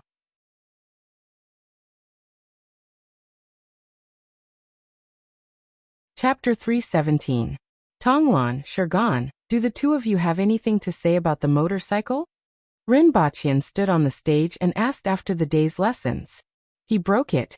Tonglan immediately extended her small hand and pointed at Shirgan. It has nothing to do with me. Shirgan was still covered in dirt. After all, he had smashed his head against the brick wall and fell. After hearing Renbachian's words, he put on an innocent expression. If he didn't know that this guy wasn't a good person, he might have been deceived by his expression. Renbachian grinned and looked very sinister. Before him, you had already fallen once. At that time, you were already injured, and there are witnesses and material evidence. Renbachian spread his hands. Anyway, even if I didn't fall, I would still be broken by him. Tonglan immediately retorted. I was walking alone with 150 taels of silver in my pocket. First, you robbed me of 50 taels, and then Shirgan robbed me of 100 taels. It can't be that if you didn't snatch it, the 150 taels of silver would have been snatched away by Shirgan. That doesn't make sense. Dayo's laws are there, Renbachian said as he knocked on the table with his pointer. You have to pay for damaging other people's property. It's as natural as repaying a debt. This principle has to be followed everywhere. After hearing Renbachian's words, Tonglan was so angry that she gritted her teeth. However, this matter was there and couldn't be avoided. Shirgan continued to put on an innocent expression. Teacher, I don't have money, Shirgan said. It was obvious that he didn't have money, but he had his life. I don't have money either. Tonglan's eyes lit up. It doesn't matter. As your teacher, it's too tacky to talk about money. You see, I have never asked you for tuition fees since you entered the school. This time, I'm not going to ask you to pay. Now you have two options. Renbachian stretched out 2 fingers. First, fix the motorcycle within 7 days. Second, clean the toilet every day for a month. As soon as Renbachian said this, Tonglan exploded in anger. Impossible. How could such a cute young lady like her clean the toilet? How was that possible? If that was the case, she would probably be called a toilet girl for the rest of her life. How would she get married in the future? Tonglan clenched her fists. The innocent expression on Shirgan's face disappeared and was replaced by widened eyes. If looks could kill, he would have hacked Renbachian into pieces. His father was Shirqing, yet he actually wanted him to clean the toilet? Imparting knowledge and educating people is not only about teaching, but also about educating people. Not only do I have to teach you knowledge, but I also have to teach you how to be a person. Although my heart aches, I have no choice but to do this. Renbachian's face was full of regret. The faces of the 49 people below were bright and full of expression. Who were you trying to fool? Your eyes are twitching from laughing so hard. Do you think we can't see that? If you don't want to clean the toilet, go fix the motorcycle. I'll give you 7 days. If it's not fixed by then, you can only clean the toilet. Don't think of anything else. It's useless even if you bring your 2 fathers here. Renbachian placed the pointer on the lectern, clasped his hands behind his back, hummed a tune, and walked out of the room. The others continued to stare at him with bright eyes. Didn't you have a pained expression on your face just now? What do you mean by your body becoming lighter? As soon as Renbachian left the classroom, there was an uproar. Tonglan smashed the table with her small fist. Following which, she stomped on the table and said, damned Yagüe, I will definitely not let you off. Renbachyan suddenly poked his head in again and said, "Remember to fix the table tomorrow morning. You know the consequences." He even winked at Tong Lan, which almost infuriated her to death. After he disappeared, the classroom, which had been quiet for a few seconds, became chaotic again. There were more than 10 other female students in the classroom who supported Tong Lan. After all, Tong Lan was very pretty, and there were still many female students who felt sorry for her. There were also a few people who laughed heartily. They were Su Peng, Du Laolu, and 2 other teenagers who had escaped a calamity in the morning. They laughed happily but were then shot into the wall by Tong Lan. Shirgan stood up from his seat, walked to Renbachyan's previous position, cleared his throat, and attracted everyone's attention. Following which, he cupped his hands and said, "Brothers and sisters, this matter is very important. Please help us. After this, regardless of whether we succeed or not, I will host a banquet at House Shanhui to thank all of you. I won't go home until I'm drunk." Ever since Shirgan entered the school, he rarely interacted with others. In addition, he always looked like he was daydreaming, so many people didn't really like him. However, now that he said this and addressed them as brothers and sisters, it wasn't good for them to stay out of this matter. One after another, they laughed and said, "Then we will wait for you to treat us to a drink." Renbachyan, who was next door, learned about what happened in the classroom, and had a whole new level of respect for Shirgan. Dragons give birth to dragons, phoenixes give birth to phoenixes, and the son of a mouse knew how to dig holes. This saying indeed made sense. In fact, there were 2 people in the school who didn't fit in with the crowd. One was Tong Lan, and the other was Shirgan. Both of them were young, but they weren't weak. Their talents were considered outstanding among their peers, and they were very different from the others. Naturally, they were somewhat arrogant. However, their behavior was different. Tong Lan was very obvious. Even though she would shoot people into the wall at the slightest provocation, she was beautiful and cute. This was the most important point. No matter which world one was in, one could rely on one's looks to make a living. Tong Lan was small and short, so many people treated her as a little sister. This was especially so for the female students. Tong Lan had never laid her hands on the female students in the school. As a result, there were actually quite a number of people who liked Tong Lan. However, Shirgan was different. Other than daydreaming, he was daydreaming every day. Even though he didn't behave like Tong Lan, everyone could sense the arrogance in his bones. When Tong Lan encountered trouble, there were people who would help her, but no one cared about Shirgan. Today, after Shirgan realized that it would be very difficult for the 2 of them to fix that seemingly complicated thing in 7 days, he immediately said these words, which brought back a lot of people. After all, they were all aboriginals in their teens and didn't have too many complicated thoughts. Renbachyan just didn't know if he already had the idea to improve their relationship, or if he only had this idea after encountering this matter today. If it was the former, it would be fine if he already had the idea to get closer to others. However, if it was the latter, Renbachyan wasn't very happy about it. However, no matter what, it showed that Shirgan was more mature and smarter than his peers. Thinking about how his father was great elder Shirqing, it made people feel at ease. No matter what race it was, there would always be some eccentrics. The entire race was made up of crazy cats, and there were even cats whose personalities were similar to dogs.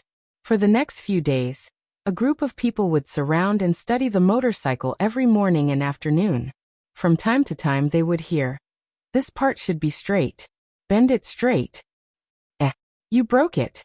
This thing is too brittle. It will break in one move. Quickly find a blacksmith to make a new one. Are you here to help or to cause trouble?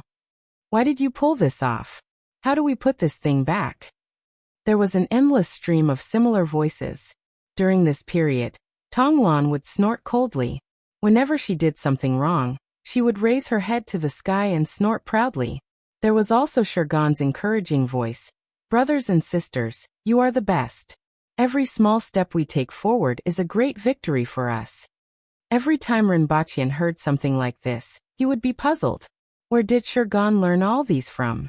He hadn't heard anything like this from great elder Shirqing. It would be a waste of talent if he didn't become a young pioneer. Over the next few days, Runbachian observed their daily repair progress. He was positive about their demolition ability, but also pessimistic about their repair ability. Shirgan and Tonglan couldn't run away from the task of cleaning the toilet. This wasn't out of his expectations. If they could repair it, they wouldn't be students from Black Bamboo Academy. They would definitely be from Lanxiang. In a courtyard in Lan City, a few men gathered together and whispered to each other. Lin Zhongli and the other 5 were all killed yesterday. The man in the middle said in a deep voice. Everyone's faces darkened when they heard this. More than 40 people split into 7 teams and sneaked in. Now only a few of us are left, and we didn't even get close to that person. The man at the side was indignant. More than 40 Earthwill experts were handpicked from the army, but they didn't even get a chance to get close to that person. The city has been so strict for the past 2 months. We didn't even get a chance to make a move, and we already lost more than half of our men. I'm afraid that we won't be able to complete the mission even if all of us are sacrificed, another man said dispiritedly. After all, this isn't our territory. As long as we are slightly suspected, they won't even interrogate us before killing us. There are at least 100 people who have been killed recently. In my opinion, we might as well take a risk. Even if we fail, we will have tried our best and be worthy of the Emperor's grace. A man who looked somewhat effeminate gritted his teeth and said, that person has 30 Earthwill experts by his side every day. We won't even have a chance to take a risk. It's better than the current situation. Who knows, we might not even have a chance to take a risk tomorrow or the day after tomorrow, the effeminate man said. There's no need for tomorrow or the day after tomorrow. All of you can go and die now. A rough voice suddenly sounded from outside the courtyard. Following which, a loud sound came from the courtyard wall. The entire wall turned into countless stones that smashed toward them. 2 of them barely managed to dodge a few stones before they were smashed into a bloody mess by the remaining stones. They couldn't even make out their human forms. The rest of them soared into the sky and fled in 3 different directions without saying a word. Several rays of sword gleam rose from the ground and streaked across the sky. Those few people were prepared when they fled and drew their weapons one after another. After a few sounds of swords colliding, it was as if there was a rain of blood in the sky. A slightly short and sturdy man walked into the courtyard and sneered. We can't even get through today, so how can we talk about tomorrow or the day after tomorrow? The most important thing for a family is to be neat and united. Since all of you came to Dayo together, I will send all of you down together. The other burly men who leaped into the courtyard were speechless. These words sounded rather imposing the first time they heard them, but they couldn't stand it when Sir Run said it every day. Rinpochian had already said it more than 10 times in the past 2 months. Sir Tai, there are no survivors. Someone quickly reported after checking the corpses. Bring the corpses back to be used as fertilizer for the flowers. Recently, I got some good stuff from the Department of Agriculture and Livestock. I heard that they were made by Principal Run. One is called a sweet potato, and the other is a pumpkin. I believe that they require human blood to grow well. Taiyin made a gesture, turned around and walked out. From what these fellows said just now, there was no one else. Maybe they were just fooling him. Even if they were telling the truth, there was no guarantee that no one else would sneak in.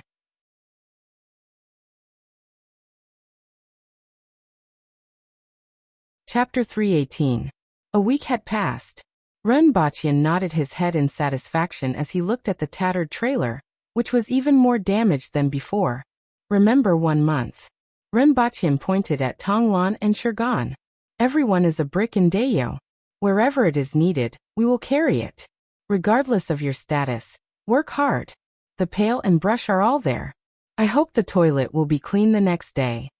Renbachian waved at everyone, turned around, and floated away. Everyone was dejected. However, this situation had been expected 2 days ago. Shirgan accepted it quickly, cupped his hands at everyone and said, "Brothers and sisters, I have troubled all of you. Let's drink till we are drunk at Shanhui House. It's just that this little brother has one more thing to trouble everyone with." Shirgan was slightly embarrassed and said, "Everyone, please aim properly these days and don't spill outside." Everyone was speechless. Tonglan's face was puffed up like a bun. She was angry. It made people want to pinch her. However, everyone knew that she was cursing in her heart and didn't want to provoke her. Why don't we get 2 odd job workers to clean up since Yagüe isn't around? Someone suggested. Shergon smiled bitterly and said, he isn't that easy to fool. We don't know what will happen. Yagüe has a saying that is right. If you are wrong, you have to accept punishment. If you are beaten, you have to stand straight. Since things have come to this, you have to do what you have to do. Everyone naturally knew that Rinpochian wasn't easy to fool. Seeing this, they didn't say anything else and left with a sigh.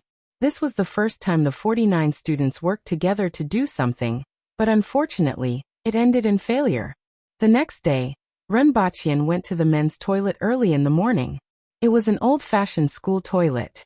The school toilet left a deep impression on him when he was young. When it was built, people specially built a slope with cement. Every day, a large amount of water would be used to flush it down, and it would directly flow into the big hole outside the wall. However, the smell was still strong. After all, Dayo was too hot. The toilet was a little dirtier than when the odd job workers cleaned it every day, but it was indeed cleaned. Since this was the case, he didn't need to ask for too much. After all, getting Shergon and Tonglan to clean the toilet was a very big matter in itself. After school at noon, when he was walking halfway, someone suddenly jumped out of nowhere and shouted, "Sir, run, stop."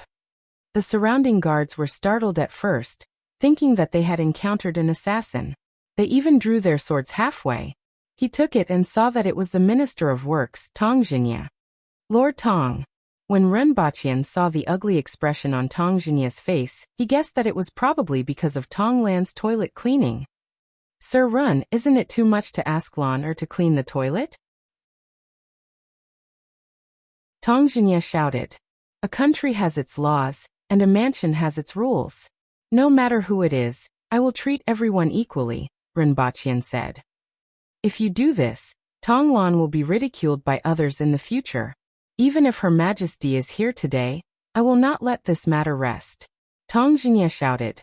Rinpochian tilted his head and looked at him. He pressed a button on the walkie-talkie with one hand and said, "Sir Tong, not many people knew about this at first, but after you shouted, everyone will know." If he remembered correctly, this seemed to be Shiqing's residence. How can such a thing be hidden from others? "Sir Run, even though you and I get along well for Lan'er's sake, I have to let you see my sandbag-sized fists." Tong Jinya raised his fists and said, "Sir Tong." Su Wei and the others immediately blocked in front of Rinpochian. "Get out of the way, or I will beat all of you up too," Tong Jinya said in a rough voice. "Sir Tong, this is our duty." Su Wei frowned. "In that case, there is no need to say more. Today, I will let all of you know why flowers are red." Tong Jinya snorted and appeared in front of Su Wei in an instant. He bent his legs slightly, and his body was half a meter above the ground. He was the same height as Su Wei and the others who were sitting on the fork-horned cow. Then he threw a heavy punch at Su Wei. Su Wei met it with a punch as well. After a head-on collision, Su Wei was immediately sent flying. Tong Jinya pounced on Rinpochian from above. "Protect, sir!" someone shouted and jumped from the fork-horned cow. However, he was slapped down by Tong Jinya. Rinpochian saw that Tong Jinya's speed was as fast as lightning. In the blink of an eye, he had sent Su Wei and another bodyguard flying.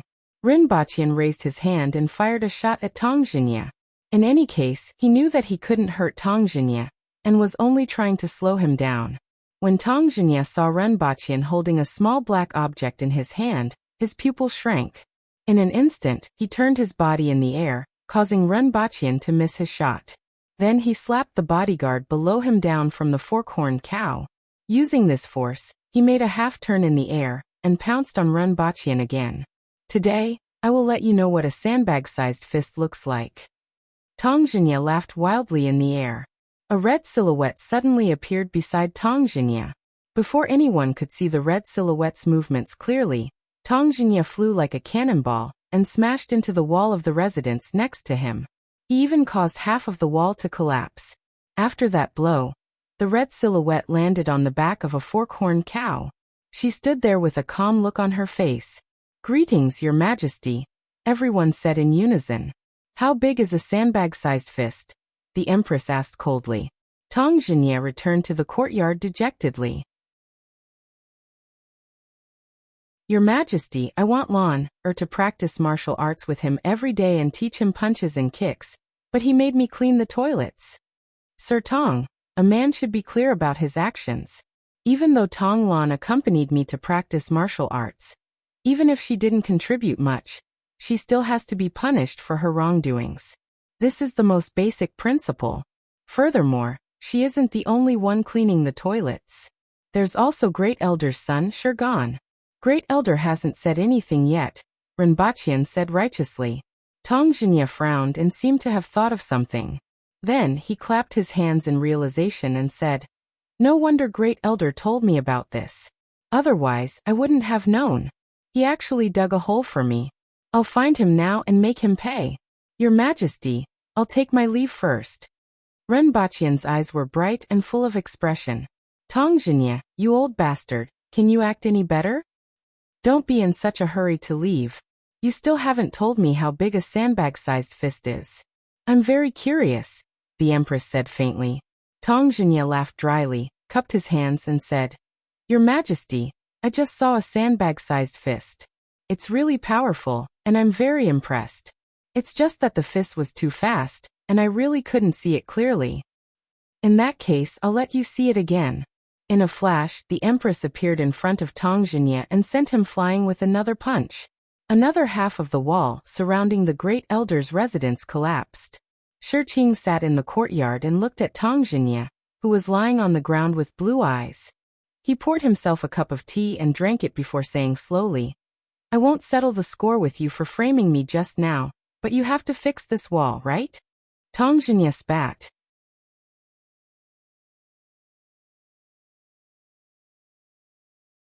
Chapter 319. Next week's midterm exam will test the content you've learned during this period of time.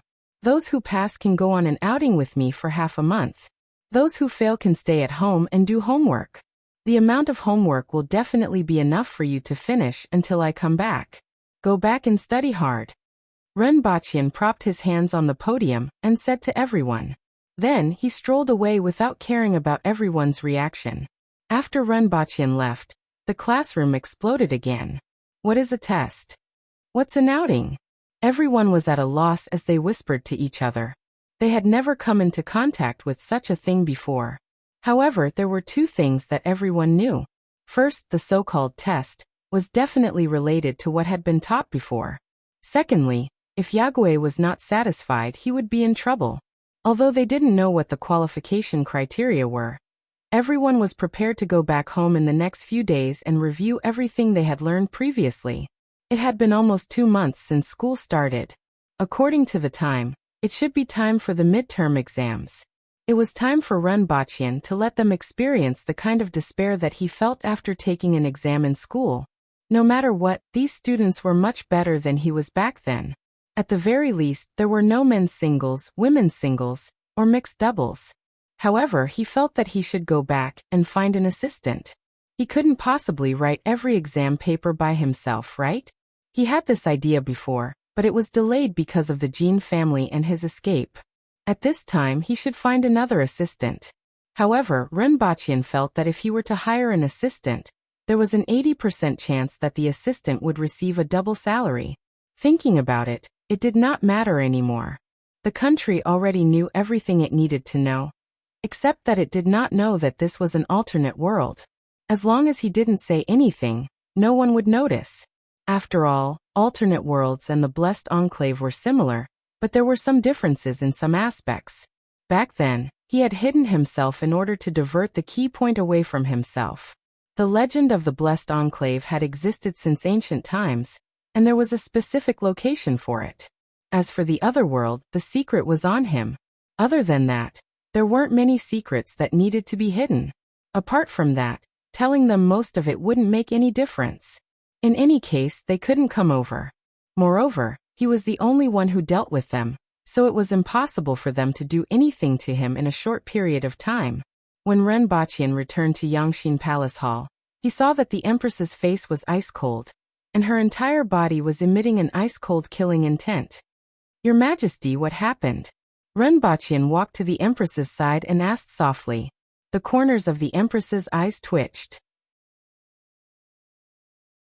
Renbachian knew that this was because the Empress's killing intent had reached a certain level. Now her mind was filled with thoughts of slashing people. After a while, the Empress coldly snorted and said, Xia Baichong is simply too much. He actually wants me to hand over the murderer of the 7th prince, and even dares to threaten me. If I don't hand over the murderer, I will invade the border with my army. I want to see what he can do to me. Renbachian was slightly shocked. What happened? The 7th prince is dead? He had a deep impression of that person who looked exactly like him. It could be said that he was the first person he wanted to kill after coming to this world. However, he knew that there was a huge gap between their statuses, so he suppressed this killing intent to the bottom of his heart. Who would have thought that he would actually die? It was simply too shocking. Someone actually dared to touch the 7th prince? How did he die? Where is it? Why would he look for you, Your Majesty? Renbachian was surprised. The 7th prince had been gone for half a year, right? Why would he suddenly look for the Empress? Renbachian naturally knew that if he didn't remember wrongly, the name of the Emperor of Great Xia was Xia Bailong. The Xia Baichong that the Empress mentioned just now should be him. No matter who it was, they wouldn't be happy when this matter came to them, let alone a proud and arrogant person like the Empress. The Emperor of Great Xia actually used a bucket of sh*t to slander the Empress. This was simply intolerable and he would definitely explode. I sent someone to kill him in Wulong Valley. The Empress glanced at him, then turned her head and said coldly, Pfft. Renbachian looked at the Empress with an embarrassed look. Did the other party find the culprit? You killed the other party's son. And in the end, the other party came knocking on your door. Yet, you still say that the other party is too much of a bully? The Empress raised her head and said unyieldingly, The person that I sent didn't leave any traces behind. It's impossible for him to know that I was the one who did it. He actually dared to slander me. Renbachian silently gave her a thumbs up in his heart. Then he nodded his head in agreement and said, Indeed, he is too much of a bully. He actually dared to look for Your Majesty without any evidence. The Empress deeply agreed with him. Renbachian changed his tone and said, However, I feel that he is just looking for an excuse. I'm afraid that they are going to attack us in advance. The Empress pondered for a while and nodded her head. I'm afraid that's the case. Renbachian pondered for a long time and tried to analyze. Great Xia has long had the intention to attack us. Originally, there was still 1.5 years' time, but it was suddenly brought forward. Looking for Your Majesty is just a pretense to find an excuse to launch an attack. However, now that they aren't ready, there must be something that forced them to attack us. Is there any conflict in Great Xia that the Emperor wants to shift the conflict? Or is it? Renbachian put himself in the other party's shoes and thought about it. The second possibility wasn't small either. In fact, it could be both reasons that made Great Xia suddenly prepare to attack. Or the 10,000 soldiers that died in Great Xia's territory previously scared him. He doesn't know how many ingredients are needed to concoct that poison, and how long it will take. But generally speaking, concocting a poison always requires a lot of ingredients and time. He is afraid that we will concoct more poison. He will think that if we had a lot of that poison, we would have already attacked them. I haven't been in Dayo for a long time, so no matter what, I won't have a lot of poison on hand. I have concocted so many poisons in such a short time in Dayo that tens of thousands of people lost their lives. If I have more time, I'm afraid that I will be able to concoct more poison, and they will be in big trouble. They might as well attack in advance and not give me time to concoct more poison. The Empress tilted her head and looked at him. This makes sense. What does Your Majesty plan to do? Renbachian asked. No matter how the Empress answered, the other party was definitely going to attack them. Even if they didn't attack now, they would definitely attack in 1.5 years. It wasn't good or bad to make a move now. Just like what he said before, Dayo and Great Xia weren't ready. First, kill Gu Zicheng as a sacrifice to the heavens. Since Great Xia dares to invade us, let them all die. The Empress said coldly. thinking about how she was wronged by Xia Baichong. She was filled with anger and couldn't appease her anger without killing. Poor Gu Zicheng. After defending for more than 10 years, he still couldn't escape death. Your Majesty, I have a book that I can give to Xia Baichong. It will definitely make him vomit blood. Ren Baqian rolled his eyes and came up with evil ideas. In any case, the war was going to start. It would be best if he could infuriate Xia Baichong to death. Oh, the Empress was slightly curious. What was Ren Baqian going to write? Bring me a brush and paper, the Empress instructed Hong Yuan. After a short while, a small table, paper and brush were placed on the table. Ren Baqian sat down, ground the ink, moistened the brush, and then closed his eyes to rest. After a long time, when his energy, qi and spirit were at their peak, he picked up the brush and started writing. The Empress looked at him with a look of disdain. Your words look like they were crawling out of chicken claws. Do you even need to prepare? Even though his words looked like they were crawling out of chicken claws, the content immediately turned the Empress's gloomy mood into a sunny one. The Empress of Dayo to Xia Baichong. My old friend was as arrogant as you. But now the grass on his grave is 5 meters tall. Looking at the grass on his grave, I think of my old friend who was as arrogant as you. My old friend is like you, but the grass on his grave is as high as my eyebrows. Ren Baqian's brush was like the wind, and his strokes were like dragons and snakes. He finished writing in one breath. Ren Baqian looked at it from top to bottom, and was very satisfied. Then he asked curiously, Your Majesty, why did you kill the 7th prince? The Empress looked at him with a smile on her face and said, He was too ugly, I hate him. Ren Baqian was speechless.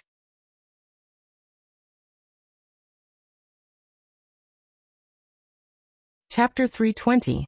That afternoon, the Empress gathered everyone in the imperial court to discuss this matter. Everyone's reaction was even more intense and unyielding than the Empress's. On the spot, there were people who wanted to kill Gu Zicheng as a sacrifice to the heavens before sending troops to Great Xia.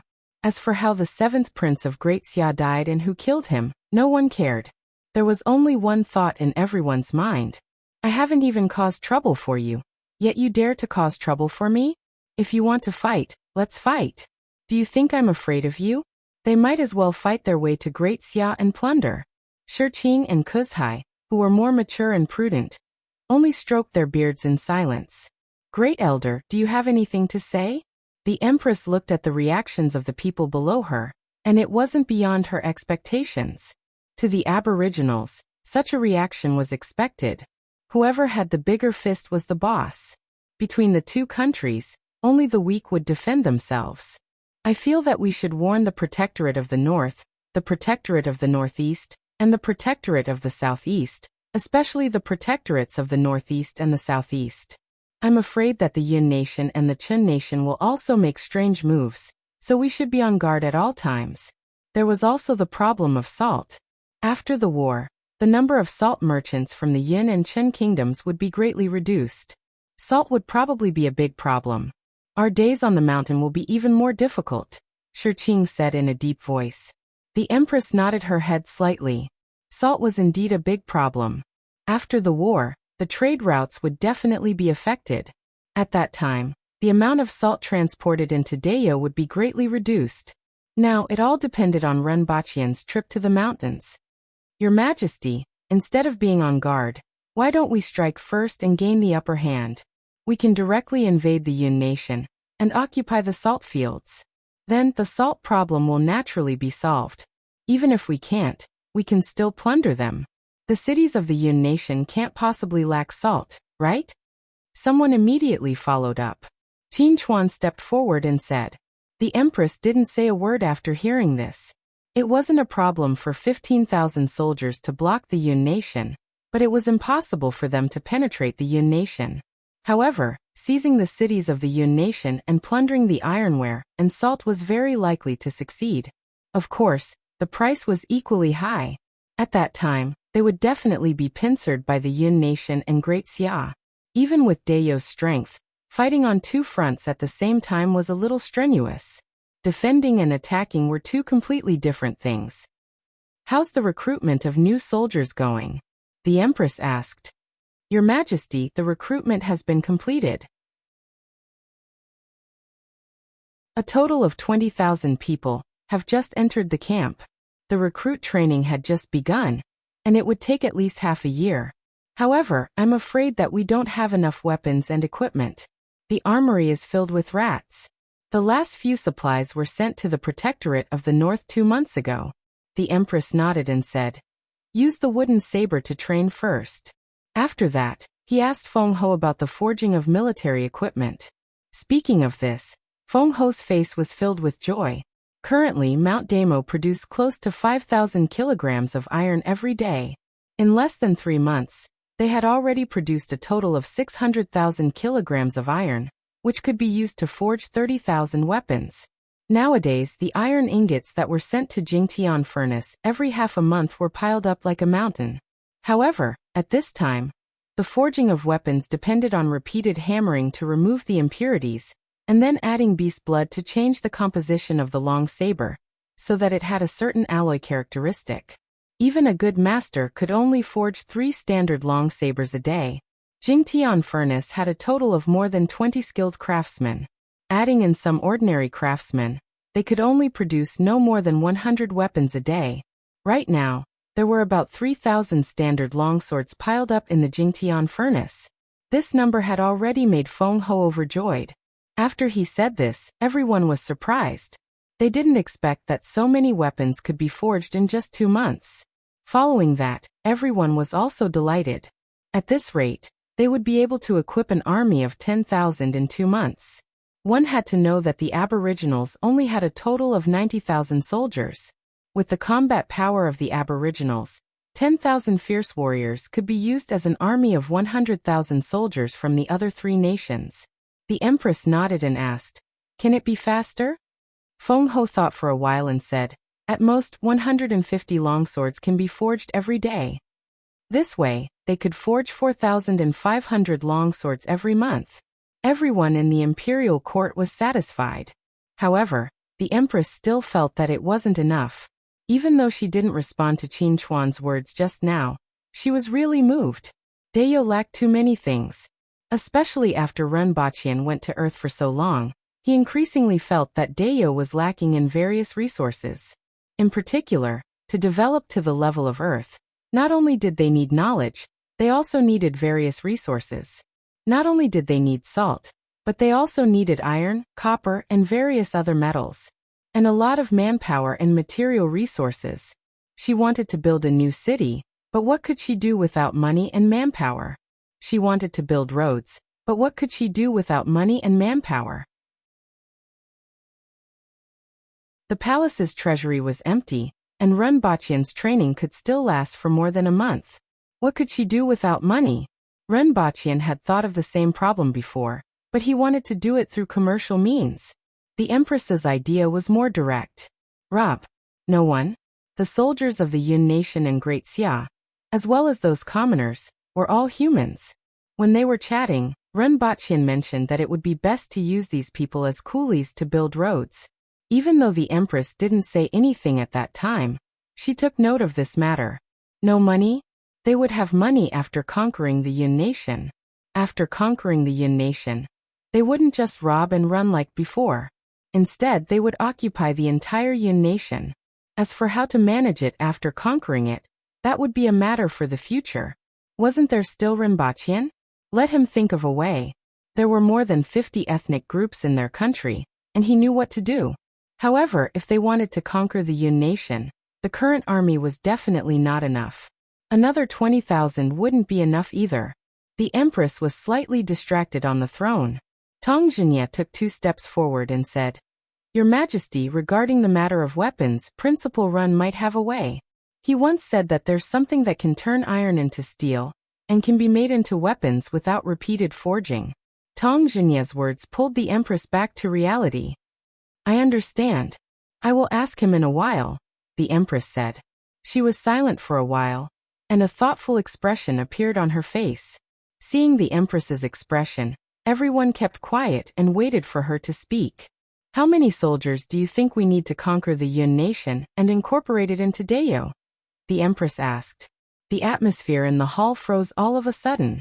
Everyone didn't expect the Empress to actually say such words at this time. Furthermore, she even said it with a serious face. Your Majesty, are you serious? Your Majesty, we need an additional 60,000 soldiers on top of the 20,000 new recruits, Qin Chuan immediately said in a loud and clear voice. From his reaction speed, it was obvious that he had this idea for a long time. Otherwise, he might have to bend his fingers for a while. This subject has already thought about it. The Yun nation has a total of 400,000 soldiers. If we go to war, they will continue to recruit more soldiers. With the strength of the Yun nation, they should be able to reach 700,000 soldiers or even more. It would take at least 60,000 soldiers to conquer the Eastern Sea. After we attack the Yun nation, Great Xia and the Chen nation won't just sit back and watch. Furthermore, if we lengthen the line of soldiers, we will be vulnerable to attacks from all sides. We will need at least another 20,000 soldiers. Pulling the battlefront into the Yun nation's territory would involve many aspects. Get ready to recruit another 20,000 soldiers, the Empress said. Yes.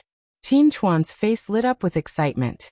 Your Majesty, if we recruit another 20,000 soldiers, I'm afraid we won't be able to supply them with food and pay.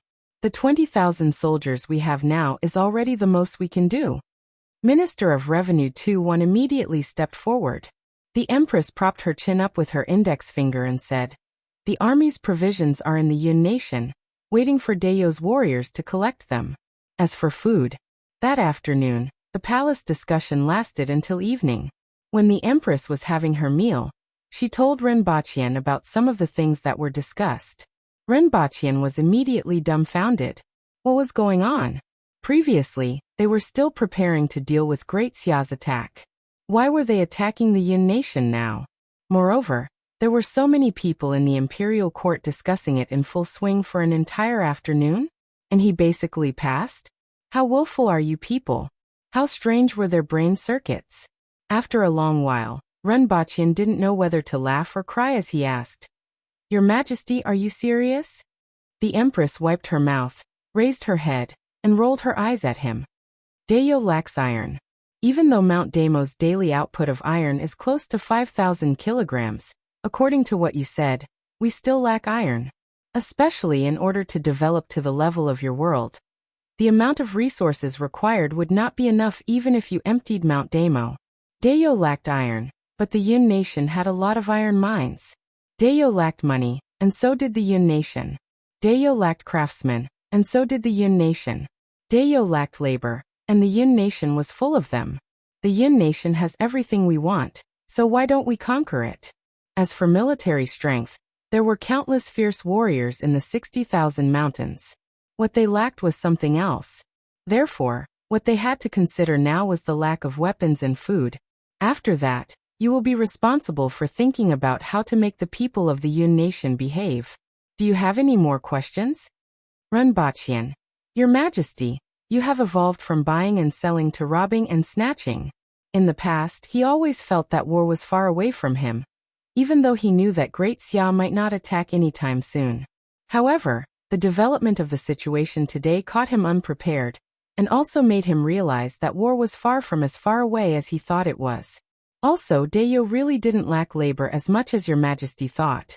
There were still more than 10 million remnant citizens of the Hao nation living in retirement in the south. Your Majesty, why not the Chun nation? The Chun nation is located in the south of the Yun nation. It is located in a corner, and is only adjacent to the Yun nation. It seems more suitable than the Yun nation, which is adjacent to Great Xia and the Chun nation, Ren Baqian said curiously.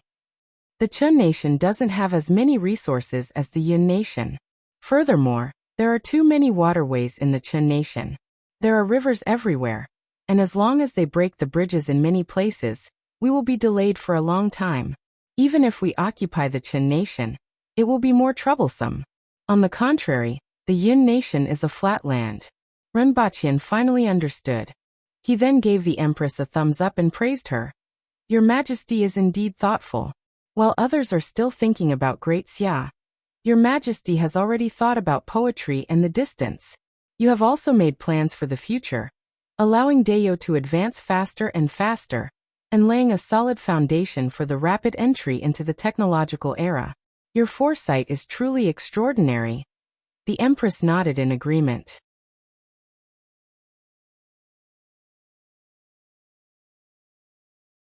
Chapter 321. Iron was relatively easy for Runbachian to solve. He only needed to build a blast furnace and use water power to forge iron. Even if he used manpower to pull a heavy hammer with ropes, it would be more efficient than repeatedly hammering it. As long as there was enough steel, he could also equip every soldier with a breastplate. Aboriginal warriors had strong vitality, and a breastplate could reduce casualties. Furthermore, it wouldn't affect their movements. However, Runbachian was a little puzzled about the issue of food. Pumpkins, potatoes, and sweet potatoes had just been popularized, and it would take at least half a year for a considerable harvest. At that time, these crops could be targeted at the commoners, reduce the consumption of meat, and replenish the army. There was a problem that he hadn't realized before.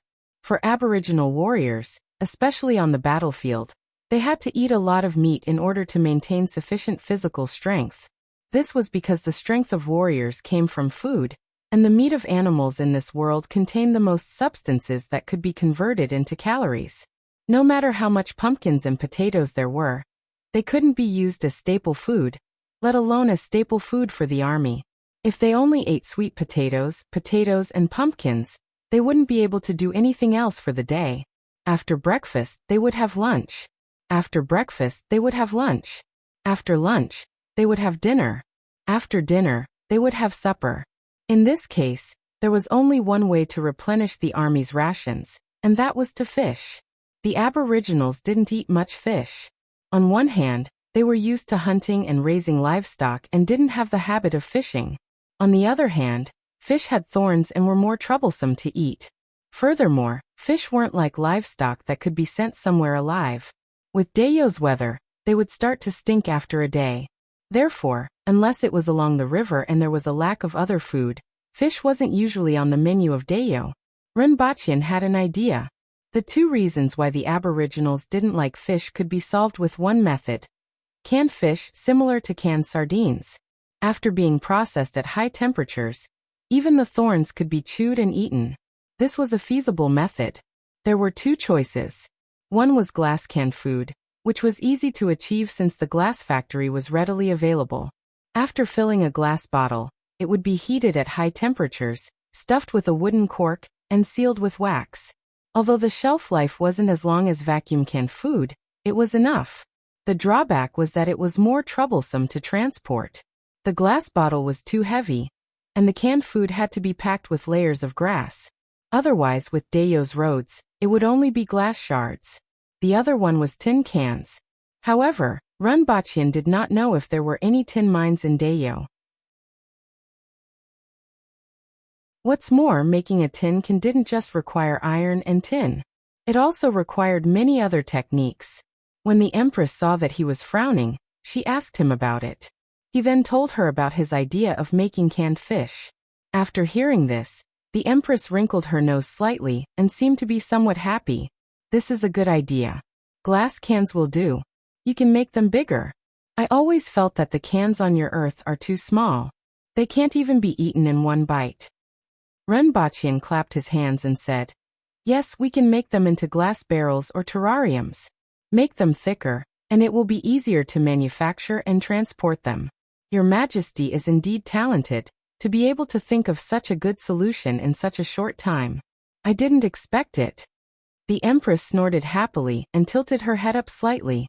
Runbachian felt that the Empress was becoming more and more adorable. His heart was always tempted to kiss her. However, he still had to return to Earth at night. In order to prevent himself from returning in a seriously injured state, he gave up on this tempting idea. "My intuition tells me that you seem to be up to no good just now." The Empress gave him a sidelong glance. "Your Majesty, I'm innocent." That night, Runbachian returned to Earth. He recruited an assistant and found someone to prepare the exam papers. At the same time, he searched for ancient forging press drawings on the internet. Based on the learning progress of these Aboriginal students, their literacy level was roughly at the level of a 4th-grade primary school student. Mathematics was also at the level of a 2nd-grade primary school student. Physics and chemistry were outstanding subjects, and their progress was different. It was impossible for them to simply pass the exam papers in school. They had to find someone to specially come up with a set of exam questions. When the news of Rinpoche's search for an assistant was discovered by the nation, there was another round of intensive analysis. After analyzing the gender, age, appearance, height, personality, and other aspects, Rinpoche had an assistant by his side a few days later. Looking at the Adam's apple and the gender on the information, it should be a woman. The way she spoke and walked was a little like a man. Her appearance was more masculine, and she was also flat-chested. This was the most suitable result after many people analyzed the situation. When Rinpoche saw this candidate, he didn't know what to say. Even though the previous candidates were either not very pretty or 7 feet tall, he had no choice but to reluctantly give up even though he approved in his heart. However, this person really exceeded his requirements, right? Furthermore, there was a man's name, Shen Feng. Putting the gender of this person aside, the other aspects were very much in line with Rinpoche's requirements. In the future, Rinpoche could hire this person for anything. After some thought, he hired this person to bring along the exam papers and the street lighting equipment. These 2 days he hesitated on whether to bring the street lighting equipment or salt. Bringing 600 kilograms of salt at a time was completely inadequate for Dayo. To ensure that more than 30 million people consumed salt, they would need about 2 million kilograms of salt a month. This was under the current situation where the salt intake of the people in Dayo was only half that of the people on Earth. To achieve the normal salt intake, they would need at least 4 million kilograms of salt. Rinpoche would return to Earth after 5 days of classes every month.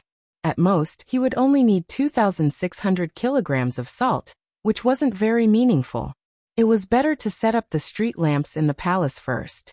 He would go to the Black Pool in a few days to take a look at the salt. If it didn't work there, he could only go to the Yun Nation to snatch it. After the first day of discussion, the Imperial Court of Dayo discussed for a few more days. The matter of attacking the Yun Nation was almost decided. As for Great Xia, no one considered it. In any case, they would deal with it as it came. Contrary to everyone's expectations, Gu Zicheng wasn't sacrificed to the heavens. Instead, he was sent to prison. Everyone in the embassy was sent to prison. Only one person was sent back to Great Xia with a letter of credence. However, everyone was clear that the day Great Xia attacked was the day Gu Zicheng would be sacrificed to the heavens. It was time for this legend, who had lived for so many years, to come to an end. On the 4th day of the discussion, news came from Ping City. 3 days ago, Dayo had increased its troops by 200,000 at Tiesua Pass, Qingyang Pass, and Yunluo City. On the same day that the Empress received the questioning from the Emperor of Great Xia, the reinforcements from Great Xia arrived at night. These few days, the Protectorate of the North discovered that there was more smoke in these 3 cities than usual. They used the drones that Rinpoche left behind to detect it from the sky. The reinforcements from Great Xia were faster than expected. This also showed that, like what Rinpoche said, the Emperor of Great Xia was just looking for a reason to attack. He simply didn't care about the Empress's explanation. The war was already inevitable.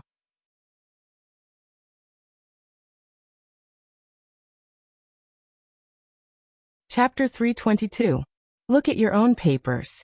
You are not allowed to look around or look at other people's answers. Otherwise, you know the consequences. Rinpoche sat at the front of the classroom and scanned everyone with his hawk-like eyes. The Type 81 rifle was placed on his knees, and the threat was obvious. Everyone looked at the papers that had just been handed out. They finally knew what an exam was. Everyone frowned and looked around. When Rinpoche's words were passed down, everyone immediately lowered their heads and looked at their own papers. After a while, everyone picked up their pens and started to answer. These days, everyone had gotten used to the brush made from the feathers of a big bird. They dipped the brush in ink and started to write. After getting used to it, it was much faster than using a brush. Bang! The sudden gunshot startled everyone. Du Laolu, I'm warning you. If you look to the side again, you will have to recuperate at home, Rinpochian said faintly. Du Laolu was shocked. He muttered in his heart and looked at his own papers obediently. The others didn't dare to do anything. After all, guns were a big deterrent to them.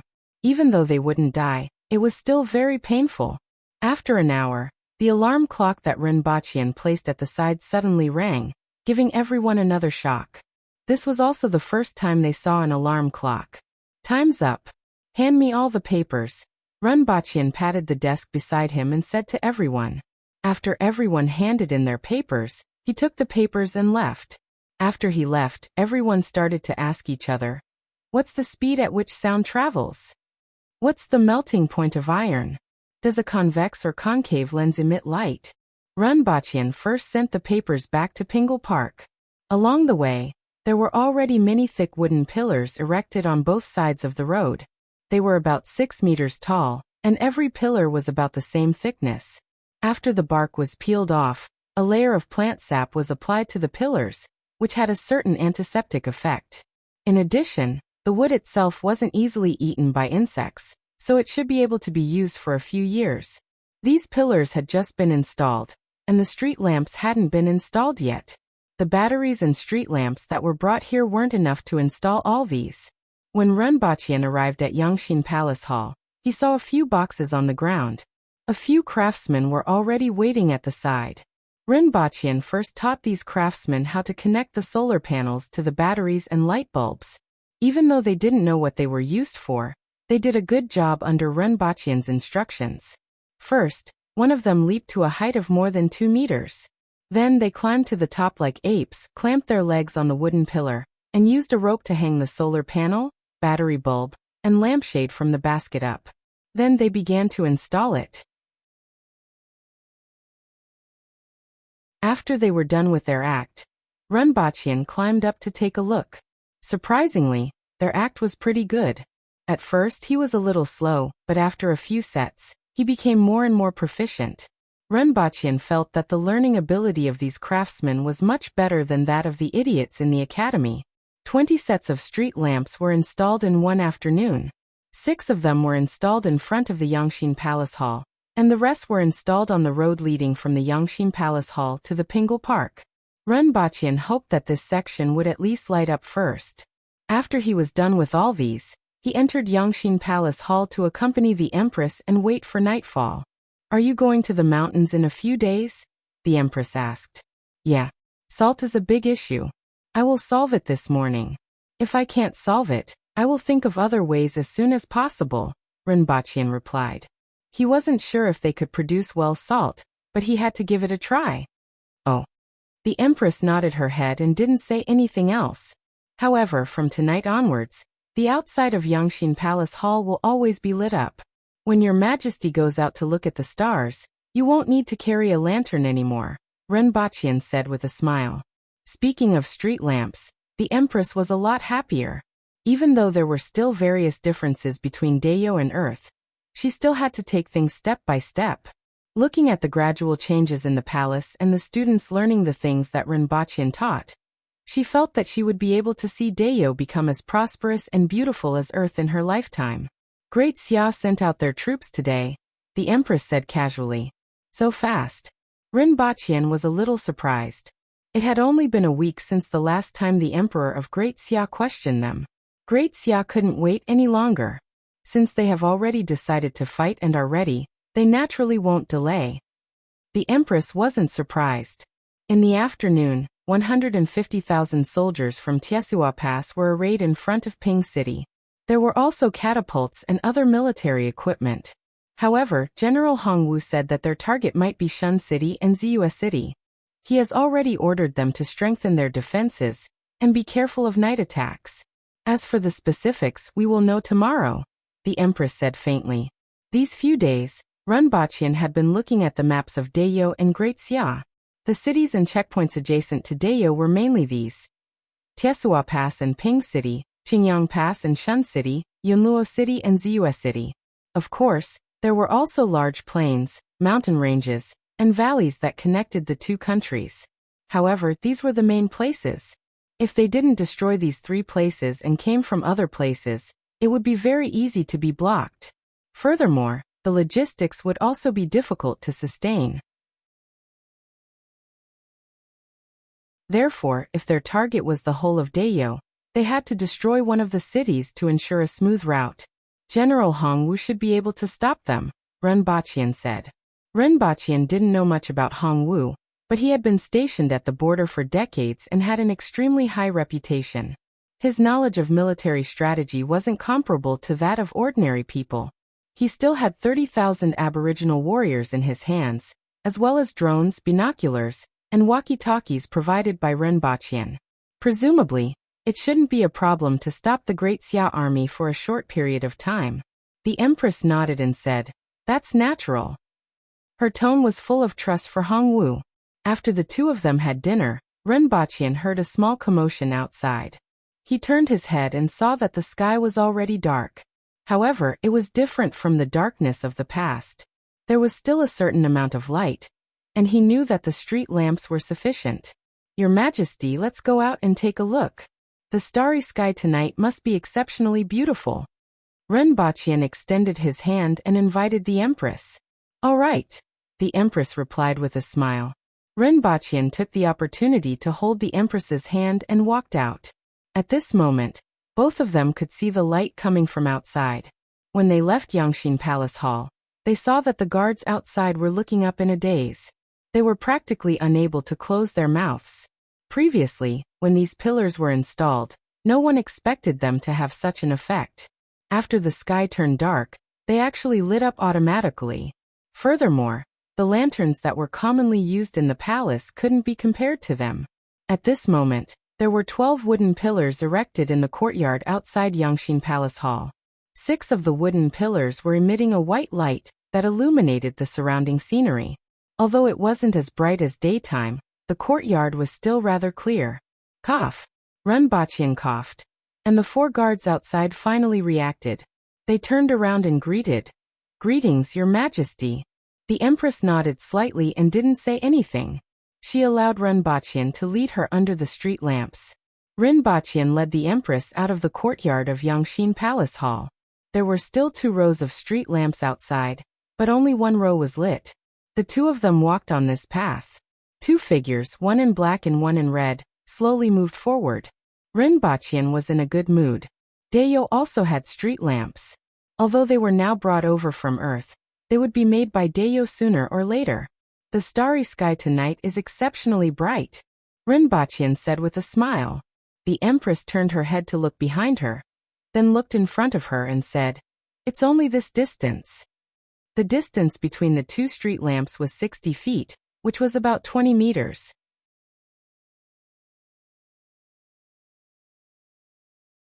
The 14 street lamps brightly lit up the entire road from Yangxin Palace Hall to Pingle Park.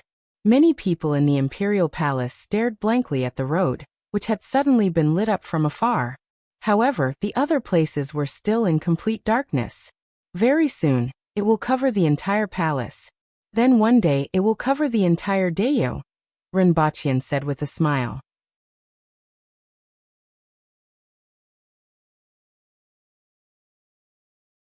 Chapter 323. Farming, farming, farming. I have to say it 3 times. This book was originally a farming novel. It was originally more of a daily life. It wasn't about leveling up quickly and slapping faces. It wasn't about leveling up quickly and slapping faces. It wasn't about leveling up quickly and slapping faces. Old readers know that my style has always been biased towards daily life.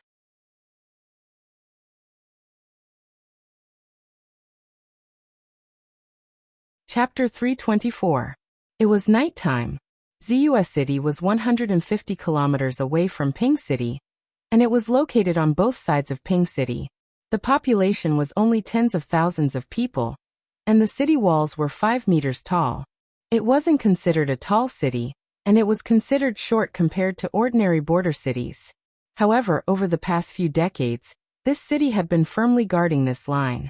At this moment, everyone in Ziyue City was wearing helmets and armor, but it wasn't considered solemn. Instead, it was very noisy, and laughter could be heard from time to time. Every 2 meters on the city wall, there was a burly man wearing shabby leather armor and wielding a long saber standing there, looking into the darkness in the distance. Although they knew that the great Xia army was in front, the darkness affected their vision, and they couldn't see far even with the help of the lights on the city wall. However, even though they knew that the great Xia army was on their way, they didn't look nervous. Instead, they looked relaxed. I heard that the great Xia army has also arrived at Ping City and Shun City. Are they all out? They don't even want their lair anymore. Hee, whoever kills 100 people will be promoted by 1 rank. Whether they can get promoted or not depends on this trip. Who knows, they might be able to fight their way to Great Xia this time. Everyone laughed heartily. Deputy Protector General, the Great Xia army has stopped 3 kilometers away from the north. We haven't found out their number yet. The Great Xia army has come from afar. Is there anyone willing to welcome them? Let them feel the enthusiasm of our fierce aboriginal warriors. The Deputy Protector General of the North, Xiongyu, sat on the seat at the front of the hall. Below him were 2 rows of more than 10 generals wearing leather armor. Your subordinates are willing to go. Almost everyone below stood up. Oh, your spirit is not bad. Xiongyu nodded. Bai Shiye, Zhong Qing, both of you will lead 1,000 men out from the north gate. After killing for a while, you will leave and return through the east and west gates. You will set off in 15 minutes and return in an hour. Xiongyu gave his orders, and the 2 of them left with smiles on their faces. Continue to send scouts out of the city and see how many men they have, Xiongyu added. 15 minutes later, the north gate of Ziyue City opened, and 2,000 burly men wearing leather armor whizzed out. After separating for a distance, they brandished their long sabers and sprinted. Although he was running, his speed was not much slower than that of a galloping horse. With the remaining strength, his running speed was almost the same as Usain Bolt, and he did not slow down even after running for a few miles. When they could already see the dense mass of troops under the moonlight, the 2 generals each shouted, "Kill!" The people behind him immediately let out beast-like roars and pounced towards the dense army in front of them. Everyone listen up. Kill. Following a clear voice, thousands of figures rushed out from the front of the army. What greeted them was a wave of crossbows, followed by a variety of weapons. Sabers, spears, swords, halberds, all sorts of weapons could be seen. Steel whips and iron pens could also be seen. Kill. Bai Shiye's eyes were filled with excitement as he slashed his long sword at the oncoming shadow. The other party seemed to be startled by the momentum of his long sword. Then his body floated to the side like a leaf blown by the wind. Then, the long sword in his hand trembled, and specks of silver stars appeared. Die. Bai Shiye turned his body, and his blade force turned into a streak of white light that swept across his opponent's waist, instantly splitting it into 2. The long sword in his opponent's hand only left a trace of blood on his arm, as if he had been bitten by a mosquito. However, this opponent made him feel that something wasn't right. Someone in the Great Xia army who could use a weapon like a sword definitely shouldn't be this weak. You dare to kill my disciple? You're courting death. A loud roar came from not far away, and an old man holding a sword flew over everyone's heads and headed straight for Bai Shiye. Both parties' swords clashed, and both parties could feel the force from the other party's weapon. Bai Shiye took 2 steps back, while the other party flew back 5 to 6 meters. It's an earth wheel expert from Great Xia. Bai Shiye immediately knew the strength of the other party, which was roughly equivalent to an intermediate earth wheel expert. However, the martial arts technique that the other party used just now made him somewhat suspicious. It wasn't a move that was commonly used on the battlefield. More than half of the 18 consecutive sword strikes were feints. To use such tricks on the battlefield, the other party definitely wasn't someone from the army. He looked to his left and right, and saw that the opponents that his subordinates encountered were similar to the ones that he had encountered. They aren't the Great Xia army, but those sects within the borders of Great Xia. Bai Shiye suddenly reacted. But why would they appear here? Just now, after that opponent was sent flying by a slash, he didn't know where to hide. Bai Shiye killed a few more opponents. At this moment, the sound of orderly footsteps could be heard in front of everyone. Every step was like a giant stepping on the ground, causing the ground to tremble. Countless black shadows could be seen moving in the darkness, and the tip of the spear reflected the cold moonlight. Following which, a bugle horn sounded, and the people who were fighting with the aboriginals immediately fled to the sides like rabbits. Their speed was so fast that the aboriginals couldn't catch up with them. Shoot. Hum. Countless arrows were shot from the darkness at everyone like raindrops. In an instant, 60 to 70 people were shot and turned into porcupines. In addition, many people had 1 or 2 arrow wounds on their bodies. When Wuxia saw this situation, he immediately let out a long howl, and everyone retreated at lightning speed. However, just as everyone was retreating, another wave of arrows rained down. Even though the casualties this time were smaller, 30 to 40 people couldn't dodge in time, and were turned into porcupines. The people beside them immediately grabbed their clothes and ran away. When they realized that they weren't breathing, they chopped off their heads and hung them on their waists, leaving their corpses in place.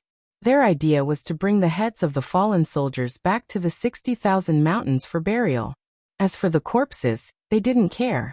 On the way back to the city with everyone, Wuxia did a rough count. At least 300 people didn't make it back, and less than 100 heads were brought back. This made his heart ache so much that it almost bled. Of course, when they retreated, he didn't even consider the 500 to 600 corpses on the ground. "Sir," Wuxia called out after returning, "your subordinate is back to report on the mission." "How was it?" Xiongyu asked. "We attacked 1,000 people and lost about 300 of our own," Wuxia reported. Xiongyu and the others were a little surprised after hearing this. They originally guessed that the number of casualties would be around 100 to 200 people at most. After all, the other party had just arrived. How could they cause so many casualties after such a long and arduous journey? "Sir, what I encountered wasn't the Great Xia army. At that time, the people I encountered weren't using the martial arts techniques of the military battlefield. They were more like the moves of the martial arts sects of Great Xia. Furthermore, I saw many people who weren't very strong, but they ran extremely fast. It seemed like they were using the so-called body techniques that those people used," Wuxia replied. At this moment, Zhongqing also came in from outside and cupped his fists. "Sir, your subordinate is back to report on the mission." "How was it?" Xiongyu asked in a deep voice. 1,000 people attacked, 600 returned, and 400 died in battle. Zhongqing had an ugly look on his face. Following which, Zhongqing recounted the events that he encountered were exactly the same as Wuxia's. They were both entangled by the martial arts sects of Great Xia. Although the techniques of the other party weren't suitable for close combat, their strength was much higher than that of the Great Xia army. Furthermore, there were 2 to 3 people against 1 person. Even if they couldn't kill them, they could at least entangle them for a while. Furthermore, there were many Earthwill-level existences among them. Following which, the entire Great Xia army attacked with longbows and arrows. This caused the losses of the 2 teams that attacked to be much higher than expected. This change surprised everyone in the hall. Did Great Xia actually pull the sects of the martial arts sects onto the battlefield? At this moment, outside of Shun City, after the Great Xia army dispatched their mounted scouts, the battle formation split into 2 sides. 20 horses dragged round objects that were in the shape of pokes, and pushed them to the front of the battle formation. They were arranged in a straight line, and each and every black cylinder cast from fine iron was aimed at Ziyue City, which was a few kilometers away.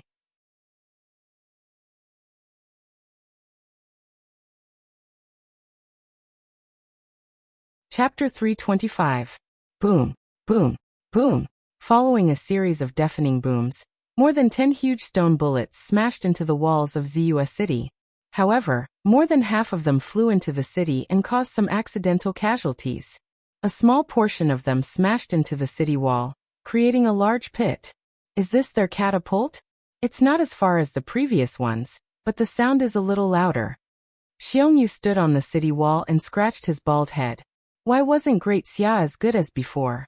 At this point in time, those iron tubes were already 700 to 800 meters away from Ziyue City, which was the limit of their firing range. When the previous round of booms sounded, Xiongyu brought everyone up to the top of the city wall to take a look. After taking a look around, he was somewhat puzzled. This new catapult wasn't as powerful as the previous ones in Great Xia, and he didn't know what use they had for it. After a full 30 minutes, just as Xiongyu was considering whether to go back and take a nap, the other party's iron tubes once again exploded with a loud boom. Every iron tube shot out a stone bullet that had a diameter of 6 inches and was polished into a round shape. Xiongyu suddenly leaped up, extended his arm, and spun 2 rounds in the air. By the time he landed, there was already a round stone bullet in his hand. After tossing it in his hand twice, Xiongyu smacked his lips and said, "I thought they came up with some new tricks. It's not interesting at all." With a flick of his hand, he threw the stone bullet back. It hit one of the iron tubes. Immediately, gravel flew everywhere, and a few screams could be heard. That iron tube was also smashed to the ground. "I'm going back to take a nap. I'm getting old, and my stamina can't be compared to the younger generation. If there's anything, report to me immediately." Xiongyu had a bored look on his face. What was Great Xia up to this time? However, no matter what, with the 8,000 warriors in the city and the tens of thousands of aboriginal commoners who could single-handedly defeat the Great Xia soldiers, Xiongyu wasn't worried at all. "Yes, sir," everyone replied. At this moment, a sudden shout came from the sky. "Xiongyu, where are you going?" Following which, chains extended from the city wall under Xiongyu's feet and wrapped around his ankles. Following which, a huge spear shot towards Xiongyu with a sharp piercing sound. At the same time, 3 other figures dashed towards Xiongyu in the darkness like lightning. "Ha, 5 spirit will experts? Die for this old man." Xiongyu laughed out loud and waved a pair of iron fists towards the spear that seemed to be able to pierce through the city. 300 li away, Hongwu was reading a book in the mansion. Suddenly his eyes flashed. In the blink of an eye, he appeared beside the wall. The longbow that was hanging on the wall appeared in his hand. He drew his bow and knocked an arrow, his whole body bursting with vigor. Many people in Ping City were shocked. They turned their heads to look into the city. They could all feel a huge beast opening its eyes in the residence in the middle of the city, baring its fangs at the sky. A bone arrow soared into the sky from the mansion with an aura that seemed capable of piercing through the heavens. "Your Majesty, urgent report." Xianzhe rushed in from outside the hall and knelt on one knee. "Bring it to me," the Empress said faintly. The Empress opened the slip of paper that Xianzhe had presented to her. Her face turned ice cold with just one look. After reading it, he grabbed the slip of paper in his hand, and in the blink of an eye, it turned into dust. "Luqi, you're courting death." The Empress's voice was bone-chilling. She couldn't conceal her murderous aura, causing Ren Baqian, who was nearby, to feel a chill run down his spine. "Your Majesty, what happened?" Ren Baqian asked softly. General-in-Chief who supports the nation, Protector General of the North, Hongwu, fought with Luqi Lu Pinghai for 15 minutes. Hongwu was seriously injured, and Luqi left with severe injuries. The Empress squeezed out these few words from between her teeth. Xianzhe didn't look surprised when she heard this. Instead, she looked very serious. It seemed like she already knew the contents of the slip of paper. Ren Baqian was shocked after hearing this and asked, "How is General Hongwu?" One had to know that Hongwu was the stabilizing force of the Protectorate of the North.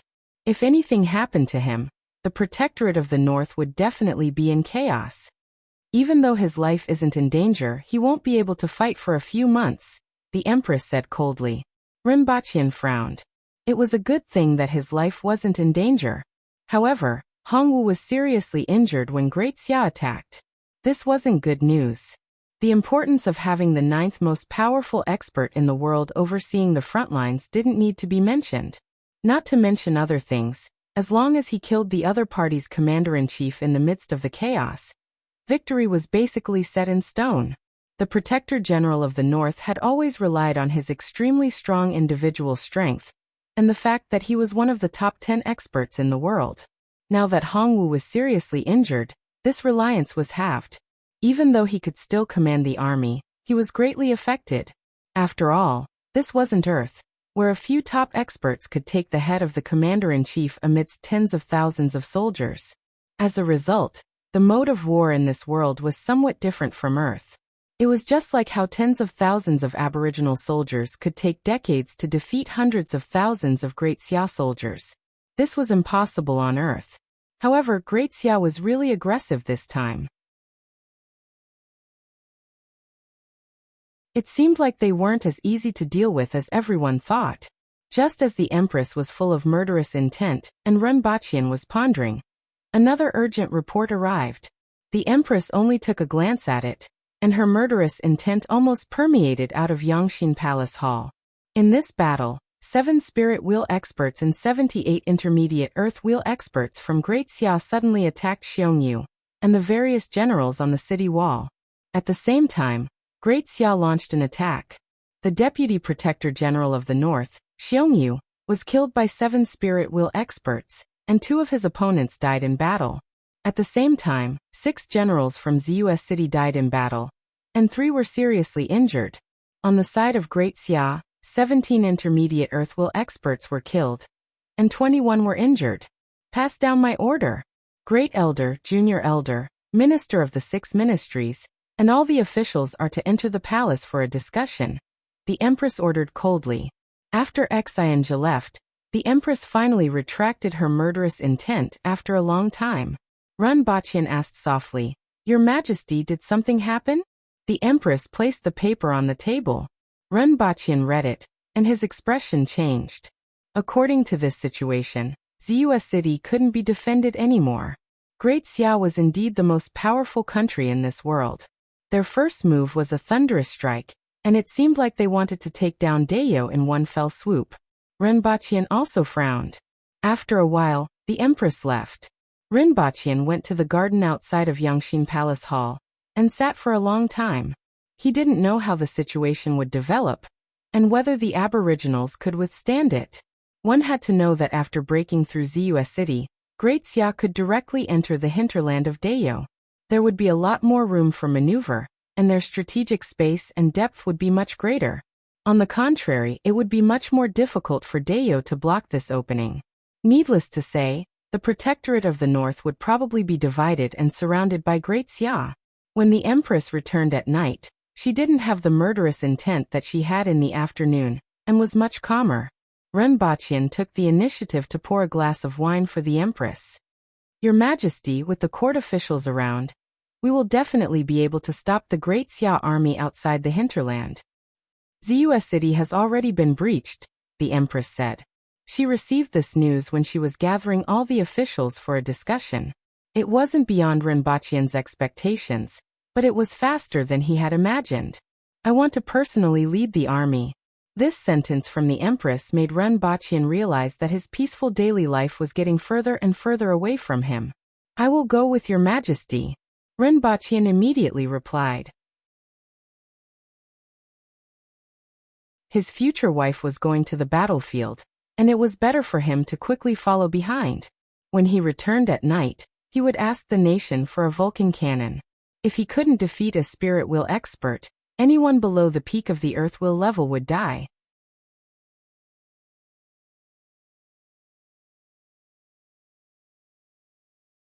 Chapter 326. Renbachian's reaction made the Empress very happy. She looked up at him with sparkling eyes and asked, "Do you really want to go with me?" "Of course," Renbachian immediately said. "Even if it's just playing background music, it's still good to watch your Majesty's heroic posture from behind." If things went badly for him, he could still escape with the Empress. However, he definitely couldn't say this out loud. The Empress smiled with a warm look on her face. This was the happiest sentence she had heard all day. However, he still refused. Salt is also an important matter. It doesn't matter if you're in the army or not. However, you're the only one who can handle the salt. Actually, I can do a lot of things in the military. Renbachian laughed. The Empress shook her head slightly and said, "Salt is an important matter. It's enough for the winged cavalry to follow me. Moreover, there are also 15,000 fierce soldiers from the Protectorate of the Center." Seeing that the Empress had made up her mind, Renbachian didn't say anything else and asked, "Your Majesty, when are you going to depart?" "The detailed battle report should be sent back in 3 days. The mobilization of the armies of the Protectorate of the Center will also take a few days. We will set out in 4 days." "In that case, I will also set off in 4 days," Renbachian said after thinking for a while.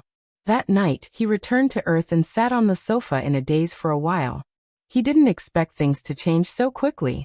He didn't know how long this war would last, or how it would turn out in the end.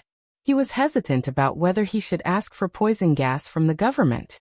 Putting aside the issue of whether the nation would provide the sarin gas, as long as 600 kilograms of sarin gas were thrown over, the front line of Great Xiao would be wiped out. But if he did it this time, what about the next time? What about the next time? Would it always be like this in the future? Although it seemed that many fewer people had died and everyone was happy, was such an easy victory really possible? What would the Aboriginals become if they did not experience blood and fire? He felt that he was now standing at a fork in the road of choice, and the outcome of his choice would affect the future development of that world. If they were to use poison gas to obtain victory, at the very least he would be able to think of many disadvantages. Compared to human lives, it would have a greater impact on the Aboriginals. Such a war would no longer have much to do with the Aboriginals, and he might not necessarily gain any benefits from it. It was also hard to say how the military would view him. After all, the existence of the military had lost most of its value, and the follow-up effects would be much more than that. For example, how would the ancient race view war? They didn't need blood and fire to achieve victory. In the eyes of the Aboriginals, war and human lives had become mere things on paper. Therefore, it was better not to use this move unless it was absolutely necessary. What he wanted to do was to promote the technological development of that world, and make that world what he and the Empress wanted to see. One of them was the combination of martial arts and technology to walk the path of that world. Let that world continue to develop according to its own course of war. War could make a nation stronger, and able to withstand greater pressure. It could also promote the progress of human civilization. Many things would only change in an environment like war. If they didn't use poison gas to turn the war into a joke, the army would have no meaning to exist. How would they fight wars in the future? He could just throw the bottle. Of course, there was another important point. If he really poisoned hundreds of thousands of people to death, he would probably be surrounded and annihilated. For all she knew, dozens of demon-slaying and devil-subduing groups of righteous people would jump out to kill the boss. If there were people at the level of the top 10 experts, even the Empress wouldn't be able to protect herself. After all, the impact of poisoning hundreds of thousands of frontline soldiers was too great. It was far from comparable to the previous incident. When he understood this point, he felt that he had already detached himself from the dispute between the two countries. Instead, he was using a pair of hands to support the progress of that world. He was like the king of the world. Renbachian looked out of the window with a desolate face and hummed. How lonely it is to be invincible. How empty it is to be invincible, standing alone at the peak with the cold wind blowing continuously. Who can understand my loneliness? Your mother is calling. Your mother is calling. Renbachian, who was feeling infinitely inflated, heard this ringtone and immediately felt like a deflated balloon. He picked up the phone and said meekly, "Mom, what can I do for you?" "Your mom is going to celebrate her 50th birthday. Do you think you should bring your girlfriend back?" Renbachian was speechless. Let's not talk about when he would be 50 years old. How could he talk about a birthday? The people in that world were already beaten until their brains were out. Why did he still want to hold a 50th birthday celebration? He even wanted the Empress to participate? She was busy killing people now. "Mom, your 50th birthday is a big event. When is it? I will definitely go back to congratulate you and give you a birthday gift to make you proud," Renbachian immediately said in high spirits. Regardless of what he thought, he had to express his attitude. "Are you my biological daughter?" Mama Ren looked doubtful on the other end of the phone. "You don't even know when my birthday is?" "I've been busy recently and got confused." "Haha, I will definitely go back when it is." Renbachian laughed. After hanging up the phone, he sent a WeChat message to Ren Wanyan. When is Mom's birthday? After that, he sat there in a daze. After thinking for a while, he gave Shinfeng a call. She was the assistant he hired previously. Boss. A voice that gave people a very hard feeling came over. Just by listening to the voice, you definitely wouldn't think that she was a woman. Of course, even if you met her face to face, you wouldn't be able to tell. Ren Baqian suspected that even if he stripped her naked, he wouldn't be able to tell. Is there anything that can allow long-distance communication without satellites, networks, base stations, and electricity? The further the better, Ren Baqian asked. Radio stations. Shinfeng answered straightforwardly. Can that thing work? Ren Baqian was surprised. He always thought that this thing required a base station. Our country's military started using it more than 80 years ago. Didn't you see radio stations used in movies about that era? Shinfeng was slightly surprised. Ren Baqian thought about it. It seemed that there was such a thing, but he had forgotten about it a long time ago. Doesn't it use electricity? At that time, it was hand-cranked and someone cranked it by the side. Now it's not so troublesome. Solar batteries are enough, Shinfeng explained simply. When Ren Baqian heard this, he felt that he had seen a scene where a person cranked their hands to generate electricity, and a person used a radio station to send messages. Oh, what's the communication range of this thing? It depends on the power output and the environment. Generally speaking, it's 15 to 20 watts. In cities where the electromagnetic environment is more complicated, it's only a few kilometers to a few dozen kilometers. If the electromagnetic environment is good, it can reach hundreds or even thousands of kilometers. Ren Baqian was delighted when he heard this. The electromagnetic environment in that world was definitely good. If he had known about this, he would have used it long ago instead of waiting until now. What was war about? It was about information. With this thing, unless it was like Xiongyu, who was ambushed and killed, most people would be able to react in time.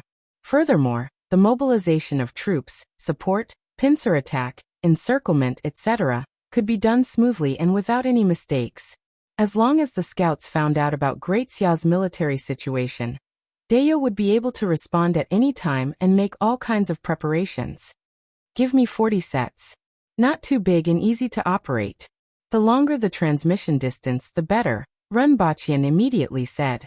A few days later, he brought a pile of boxes back to Dayo with a happy look on his face. Your Majesty, I have brought back good stuff. Ren Baqian came to Yangxin Palace Hall with a face full of joy. Behind him were a few guards carrying a few boxes. Oh, what is it? The Empress was curious when she saw that he was a little excited. A 100-watt shortwave radio station. It can communicate within a range of 1,000 kilometers or even more. No matter where your Majesty is, I will be able to contact you. Similarly, even if your Majesty is in Ping City, the officials in Lan City will also be able to contact you. Furthermore, a fully charged battery can be used continuously for 36 hours. Ren Baqian talked nonstop about the knowledge that he had crammed for the past 2 days. After hearing what Ren Baqian said, the Empress's face lit up. This thing was indeed very useful. With this, no matter when or where something happened, she would be able to know immediately. In this world, the radio station was considered a divine artifact. How many did you bring? 15 sets. Ren Baqian said, leave one in Lan City, one for me, one for your Majesty, one for each of the 5 protectorates. As for the remaining 7 sets, your Majesty can arrange them as you wish. As for the remaining 25 sets, I will bring back 15 sets the next time I go back. As for the remaining 10 sets, I will probably have to go to the mountains to bring them back. At that time, the guards will also send them back to the city. This thing only weighed about 5 kilograms. However, with the addition of batteries, solar panels, and the like, they wouldn't be able to bring too many at once.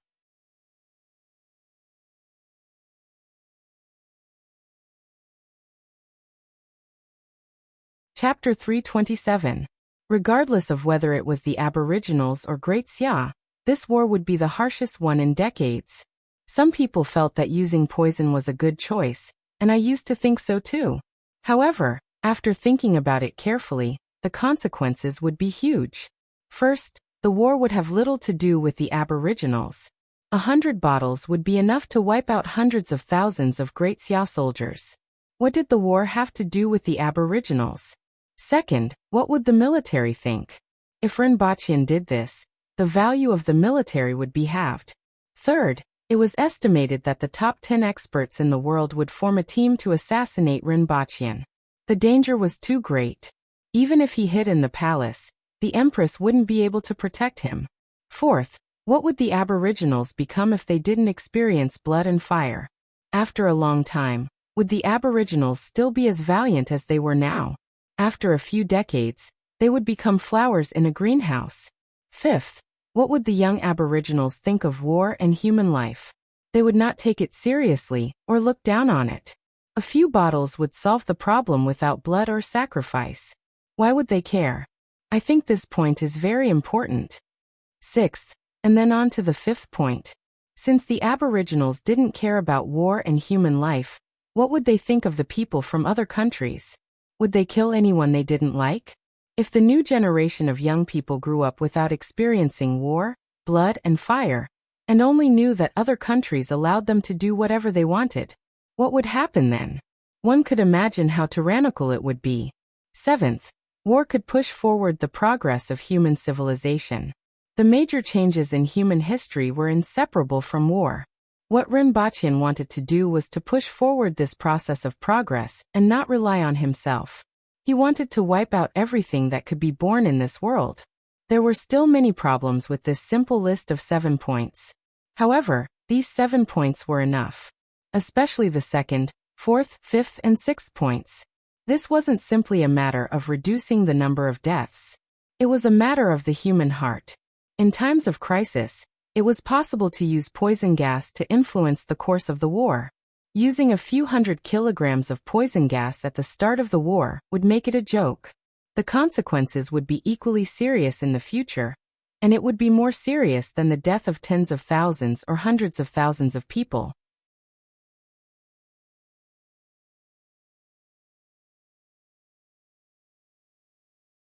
Chapter 328. For the next 2 days, Rinpoche went to school during the day and spent the afternoon at the Ministry of Works. He discussed the next 2 important issues with Tong Jingye, which were the blast furnace and the steel injection method. The blast furnace used was similar to the blast furnace used in the Song dynasty. At this time, the blast furnace used was very similar to the modern blast furnace, and it used charcoal instead of coal, which was more suitable for the current Great Xia.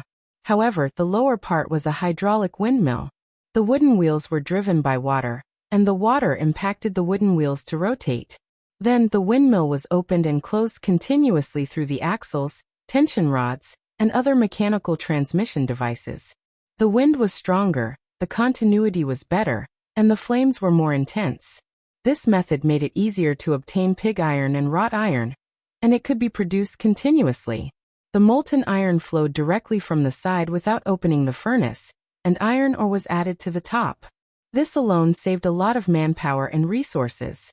The next step was to use the steel injection method to hammer pig iron and wrought iron together, causing the carbon to penetrate each other to form steel. This method could increase the speed of turning iron into steel by several times. Furthermore, there was no need for craftsmen to forge the steel. This process could be done with a hydraulic forging machine, and the craftsman only needed to do the last part. With this process, the speed of forging iron and steel in Dayo could be increased by at least 10 times. The next step was to slowly develop. After all, there were many good things that couldn't be produced with Dayo's production level. See, the water flows down here, washes the wooden wheels, and the wooden wheels move the tension rods. Then this hammer will automatically hammer down like this. Rinpoche used a small model to explain to everyone. This model was made overnight by the craftsman over the past 2 days. A small wooden wheel was placed above a wooden trough.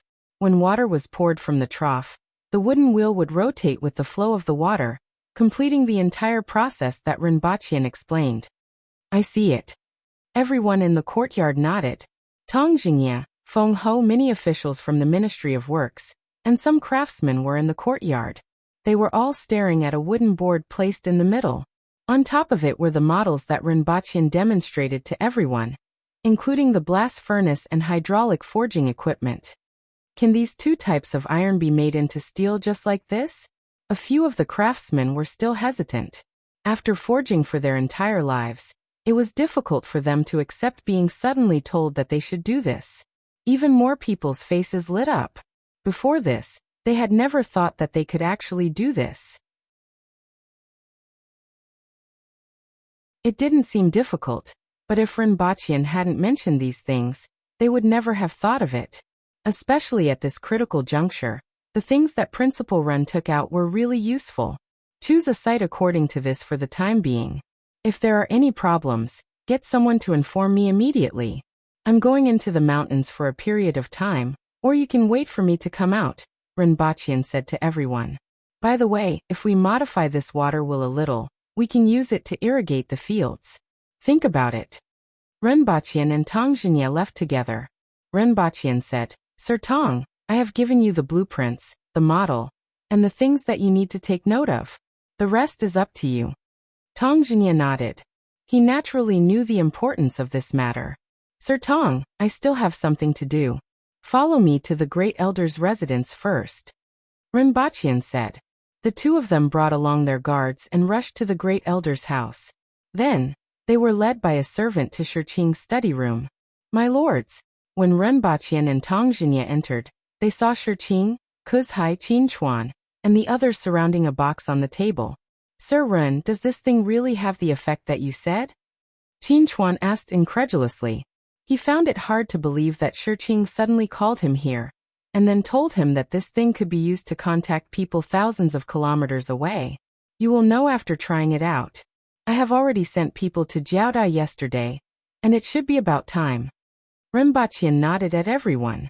Jiaoda was a small city located 400 kilometers north of Lan City. What's this? Tongzhinya asked curiously. A radio station. Put one in Lan City and one in Ping City respectively. You can use this to contact each other at any time. It's like two people talking to each other without any delay. There's no need for the birds anymore. Rinpoche's simple explanation shocked Tongzhinya. Do you see this button? This is the switch. First, turn it on, and then adjust the frequency. Rinpoche explained while reading the instruction manual. How do I use this written on this paper?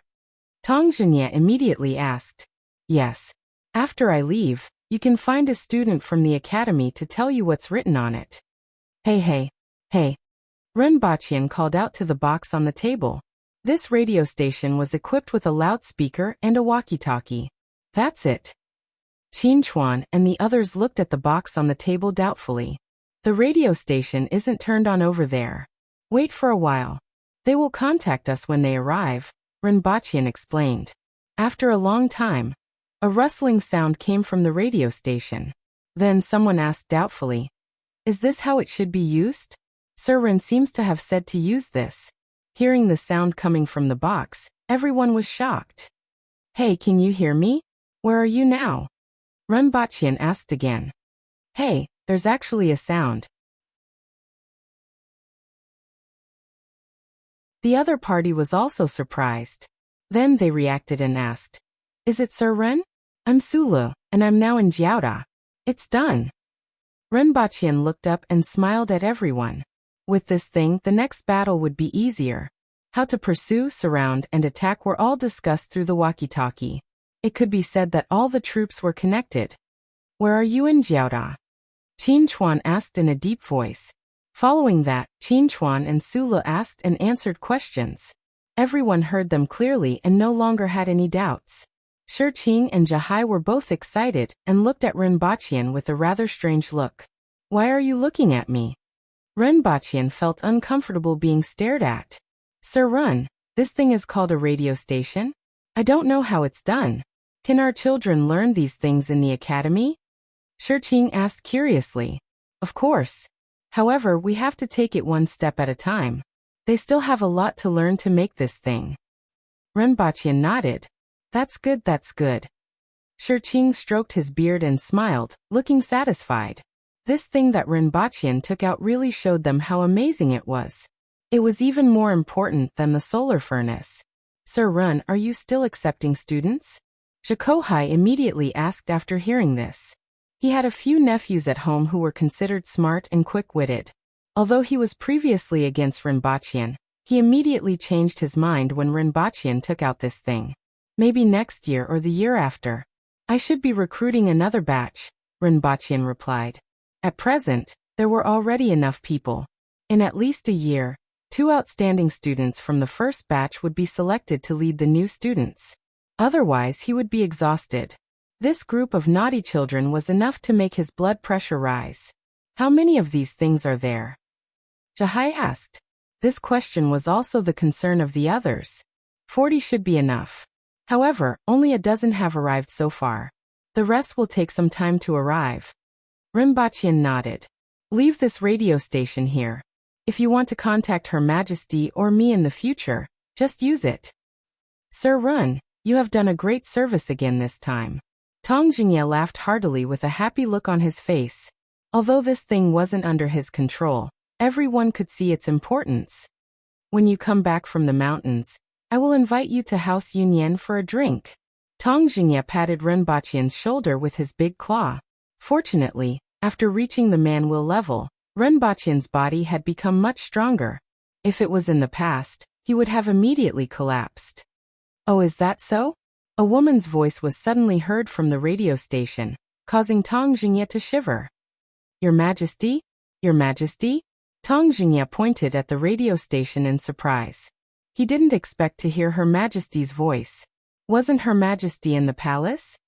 What's wrong with me? The Empress's voice was heard again. Tong Jingye immediately became submissive and said, I didn't expect to hear Your Majesty's voice from here. I am too surprised and overjoyed. I hope Your Majesty won't take offense. Qin Chuan looked at Tong Jingye and laughed. Ignorant old man. If the Empress hadn't spoken just now, he would have dragged Rinpochian out to drink with prostitutes, allowing him to escape this calamity. That's a public channel. Your Majesty also has a radio station, so you can naturally hear it. Rinpochian smiled at Tong Jingye, revealing his white teeth. On the third day, Rinpochian had already arranged for the students in the academy. Among them, 24 had passed the test, and were going on an outing in the mountains with him. The remaining 25 had to wait for their endless homework. After coming out of the academy, Rinpochian looked at the palace. The Empress would be leaving tomorrow, and he didn't know how many months she would be gone for. It seemed that during this period of time, the two of them would only be separated for a few days at most. This time, they would be separated for a few months, which made him feel a little uncomfortable. After the Empress left, he would return to Earth and set off for the mountains on his way back. On the way back to the palace, Su Wei suddenly felt that the atmosphere was a little off. There seemed to be a murderous intent. This made him nervous. With a wave of his hand, everyone stopped and began to search for the source of the murderous intent. At this moment, 2 black iron chains shot out from the ground and entangled Rinpochian and the fork-horned cow he was sitting on. Spirit wheel experts from Great Xia. Su Wei's facial expression immediately changed. Protect, sir. At the same time, he let out a howl to inform the palace guards nearby. Rinpochian's facial expression also changed drastically. The 2 iron chains emitted a bone-piercing chill. He felt as if he was frozen, and his whole body stiffened. Then he saw a man coming down from the sky on a sword. He exerted force with his feet, and the huge sword immediately flipped in the air and landed in his hand. The sword was twice the size of his body, and it slashed toward the people below like a meteor. Rinpochian, who bore the brunt of the attack, widened his eyes and looked horrified. Then he suddenly disappeared from the scene. At the same time, the chains that entangled him and the fork-horned cow also disappeared, leaving the fork-horned cow in the middle of the scene with an innocent look on its face. A person 100 meters away suddenly spat out a mouthful of blood and cried out mournfully, "Where's my immortal binding chain?" Blood flowed from his mouth, his eyes were filled with horror, and his whole body was lifeless. One had to know that this iron chain was a heaven-grade weapon that was condensed from his divine sense. It was nourished by him every day and was connected to him as one. But now it was actually gone. Gone. Gone. In an instant, it disappeared along with the target. He couldn't sense it at all.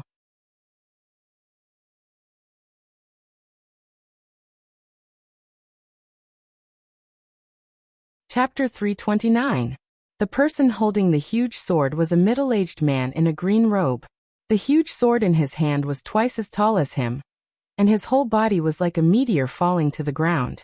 As long as he could kill this person, it would be worth it even if he couldn't leave. The middle-aged man thought to himself. His eyes revealed a slight look of pity. It was a pity that he had been at the spirit will level for nearly 100 years, and it was difficult for him to advance further. Now that his time was almost up, he wouldn't have to do such a thing. As for the people below and Rinpochian, they were already dead in his eyes. However, just as his sword was about to hit the top of everyone's head, a scene that made his eyes widen appeared. That poison warrior actually disappeared together with another spirit will expert's immortal binding rope. How is this possible? The man was shocked, but the power of the huge sword increased instead of decreasing. Su Wei, who was coming up from below, was slashed into the ground. His bones were full of cracks, and blood was spurting out of his mouth. His falling momentum was only slightly hindered. Su Wei, who was equivalent to the peak of the earth will level, was like a toddler in the face of this man's attack. He could only block it slightly before dying. With a roar, a huge gully that was 2 feet wide and 3 feet long appeared on the ground with Rinpochian at the center. Su Wei and the 4 guards closest to him were all dead. After the man landed, he swept his huge sword around in a circle, and immediately, there was a rain of blood. The guards who rushed up were all swept away, and a few mounts were severed at the neck. You're courting death. An ice-cold voice full of anger came from the palace wall. The Empress looked at the tragic scene below with bloodshot eyes. Purple veins appeared under her skin, and her hair turned from black to red. Although she rushed out of the palace as soon as she sensed the aura outside, she was still one step too late. The Empress pounced down from the palace wall at a speed that couldn't be seen by the naked eye. The man felt the immense power and monstrous killing intent of the Empress, and he slashed with his huge sword. The Empress only slightly twisted her body in the air to avoid the huge sword and grabbed the top of the man's head with her palm. Although the man sensed the Empress's movement, he was still a step too slow. He felt a sharp pain on his head and immediately groaned. The Empress already had a handful of black hair and a bloody scalp in her hands. I want you to die a horrible death. I'm going to exterminate your entire clan. The Empress's voice was filled with boundless killing intent and brutality. Her figure flashed and appeared in front of the man. With one hand, she grabbed the divine weapon that was sweeping towards her, and with the other, she grabbed his face. That man let out an inhuman howl. His entire face was clawed off by the Empress. Following that, a red shadow spun around the man. The man's body was repeatedly thrown away, but he was unable to escape from the Empress's shadow. The miserable cries grew weaker and weaker. When the Empress stopped, all that was left of the man was a set of ghastly white bones. More than half of his internal organs were gone, and his flesh and blood were scattered everywhere within a radius of 100 meters. Phew! The Empress panted loudly, and the redness in her eyes didn't decrease at all. Instead, it became even more intense. The lines on his body were also more obvious. Your Majesty! A voice called out from the side. Immediately, the Empress's eyes flickered with a red glow as she looked over. Her face turned even paler. Her exposed skin was covered with purple veins, making her look even more bizarre and seductive. Your Majesty, Sir Ren isn't among them, Tong Xinye said carefully. Given the Empress's current state, he really couldn't take a kick. Upon hearing this, the Empress's eyes narrowed slightly. The red glow in her eyes began to weaken, and the lines on her body began to fade. When Sir Ren was attacked just now, he suddenly disappeared. Tong Xinye arrived a little later than the Empress, and the Empress took a full 10 minutes to kill that man. This was enough time for him to find out the whole story from the other Imperial guards. Upon hearing this, the Empress finally calmed down. Just now, when she was on the wall, she only saw a patch of blood below and a huge gully on the ground. She didn't even dare to look for Rinpochian's corpse. At this moment, after hearing Tong Xinye's words, She immediately understood that Rinpoche had returned to Earth. This filled her with ecstasy, as if she had regained the most precious thing in her heart after losing it. Her body immediately lost most of its strength. Just now, she thought that Rinpoche had been attacked and killed. After all, with Rinpoche's strength, he wouldn't even have the chance to escape from a great Xia spirit wheel expert. It's a pity that 5 Imperial guards died in battle, and 7 were seriously injured, Tang Zhinya said with slight regret. Give him an extravagant burial, the Empress said after a moment of silence. Just now 2 spirit wheel experts attacked, and there's still one more, Tang Zhinya reminded her. The Empress's eyes flashed coldly. Not far away, there was another person being ganged up on. A spirit wheel expert was facing 4 high-ranking officials whose strength was equivalent to that of a spirit wheel expert. Tai Yan from the Department of Inspection, Bai Shiying from the Public Order Department, Zhu Ju from the Department of the Army, and Tao Yin from the Department of Cavalry. None of them were weaker than a spirit wheel expert, let alone a spirit wheel expert who was seriously injured and whose spirit wheel had disappeared. If it weren't for the fact that they wanted to keep him alive, that spirit wheel expert would have died 100 times over. At the side, Qin Chuan, Tu Wan, and the others were standing on top of the wall. At this moment, the Empress's condition was too terrifying, so it was better to stay here. Tai Yin and Bai Shiying's faces turned ashen. Someone actually tried to assassinate them in the city, and the assassin was Principal Run. You guys are courting death, yet you still want to drag us along? The 2 of them had the heart to cut this person into 8 pieces. A red shadow descended from the sky and directly stepped on the shoulder of that spirit wheel expert, pinning him to the ground. The sound of bones breaking was heard, and blood spurted out of that person's mouth. It looked like he was going to die soon. The Empress looked at her feet, and then coldly looked at Tai Yin and Bai Shiying. Your Majesty. Everyone greeted in unison. Investigate their identities. I want to exterminate their 9 generations. The Empress was overflowing with murderous intent. Your Majesty, the other person should be Zhao Jiuchuan from the 6 Swords sect in Mount Jiazi. That sword is his heaven-grade weapon Ju Yi, Tai Yin immediately answered. When he first arrived, he took a look and already knew who it was. After all, someone who could condense a heaven-grade weapon was considered a top expert in the world. It was unlikely that he was unknown.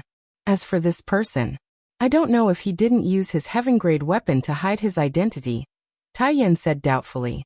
No matter how he tried to hide his identity, he shouldn't have been beaten to death without using his trump card, right? How did such a stupid person cultivate to the spirit wheel level? How did he condense a heaven-grade weapon? His heaven-grade weapon is an iron chain, Tang Zhinya said with a strange look on his face. However, he had disappeared for some reason. There are only 3 people in the Great Xia dynasty who are able to use metal chains to lock people up. Apart from Elder Zhu, who was killed by His Majesty, there's Qiu Yu from the Ministry of Justice of the Great Xia dynasty. The last person is the celestial gathering town of Jiuzi Mountain. Tai Yin answered respectfully. After all, it was impossible for Qiu Yu to appear here to assassinate the Empress. Qiu Yu's appearance didn't match either. It was said that Qiu Yu had the appearance of an elegant and handsome man. My immortal binding rope. The man at the Empress's feet struggled to squeeze out a few words from between his teeth before he breathed his last. He didn't forget the immortal binding rope even before he died. It was the foundation of his life, and he still didn't understand why it disappeared. It's indeed Luozhen. Tai Yin nodded. The 2 of you. The Empress pointed at Tai Yin and Bai Shiying. Your Majesty, please punish us for our incompetence, the 2 of them said in unison.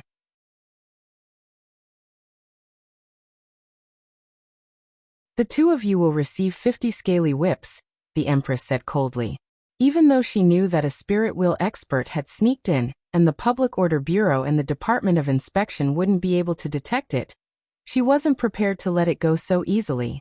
This kind of scaly whip was made from the tail of a beast.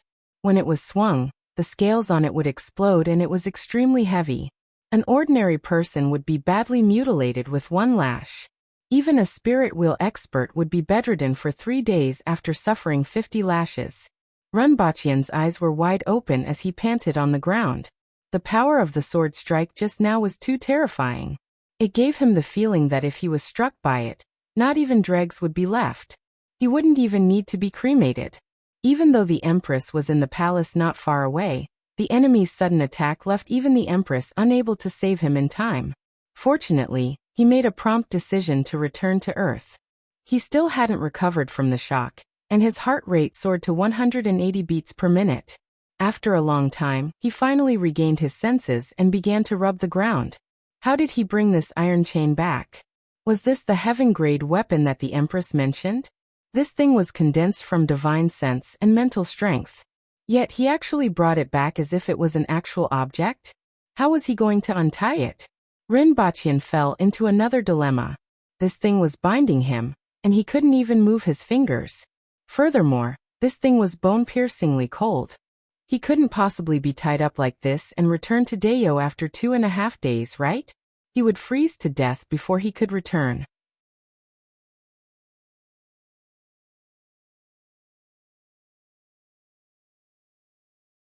Chapter 330. Rinpoche had only heard about heaven-grade weapons from the Empress, so he knew very little about them. What happened now was beyond his expectations. A heaven-grade weapon that was condensed from the spirit was actually brought to another world. Furthermore, it was in its physical form. This didn't conform to common sense. Sir, let's make a deal, shall we? Don't refuse a toast only to be forced to drink a forfeit. Do you believe that I won't call the fire department now? Don't think that I can't do anything to you just because you're a transmigrator. Rinpoche rubbed on the ground like a bug. After rubbing for a long time, and discussing with the metal chain for a long time, the other party didn't respond at all. He was helpless. What should he do? He couldn't even pick up the phone now. His body was getting colder and colder. Rinpoche felt that he was going to freeze. He would probably become an ice sculpture by the time he returned to Dayo in 2 days. He didn't know if he could be saved by heat. Rinpoche was already considering whether he should think of a way to leave a message to the Empress to indicate that he could still be saved. Unfortunately, he couldn't even do such a simple thing. When exactly did the housekeeper come? Hurry up and call the police. Rinpoche looked at the sky. It was actually evening now and immediately sighed. This is such a depressing way to die. Rinpoche shivered. He tried to stand up, but he couldn't do it.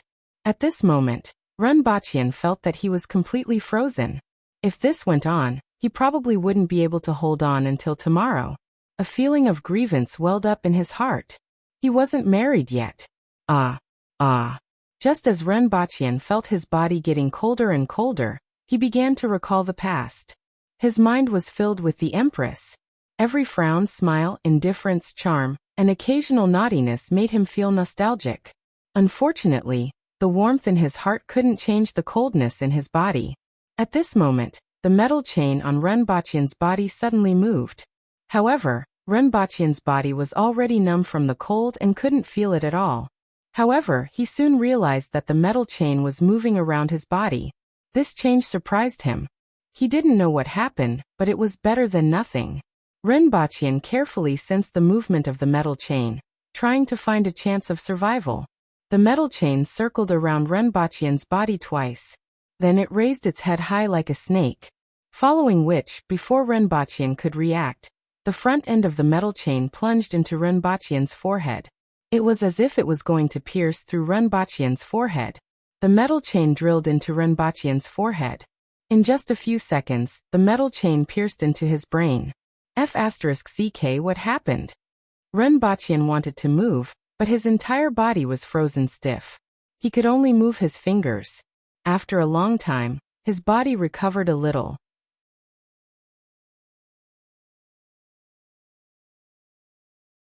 He touched his forehead, trying to see if there was a hole there. However, the place where his fingers touched was as smooth as new. She forced herself up from the ground and walked to the bathroom with the help of the wall.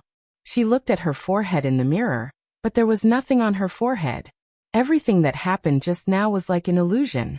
What's the situation now? Rinpoche looked at himself in the mirror and started to ponder. After a while, he had a guess. The iron chain was a divine weapon. In the end, it was a product condensed from the divine soul. As for the divine soul, It was probably the spiritual force or the soul, right? Renbachian didn't know much about this, and could only speculate based on the name. In that case, did this metal chain fuse with his soul? Or was it entrenched in his soul? Renbachian didn't feel any changes in his body, but he didn't feel any changes. In that case, it would remain in the soul.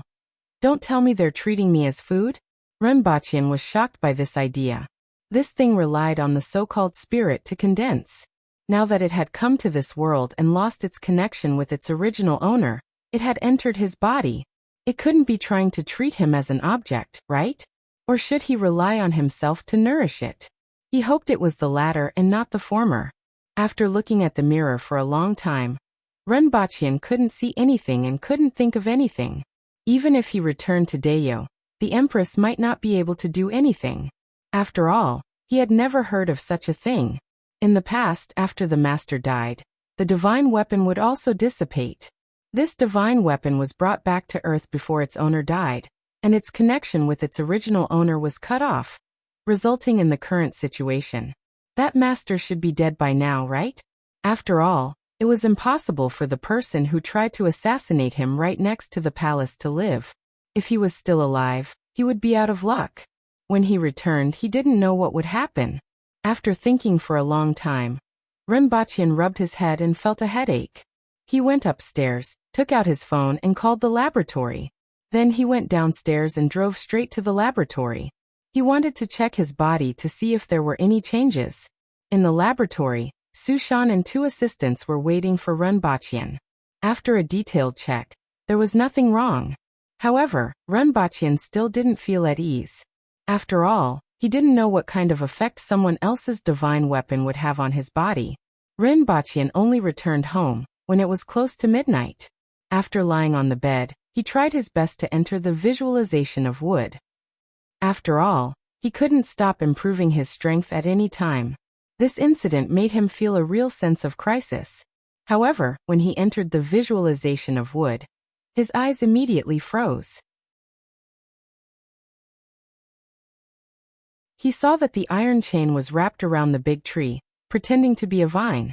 Upon closer inspection, it was exactly the same as one of the vines wrapping around the big tree, and it was mixed in with the other vines.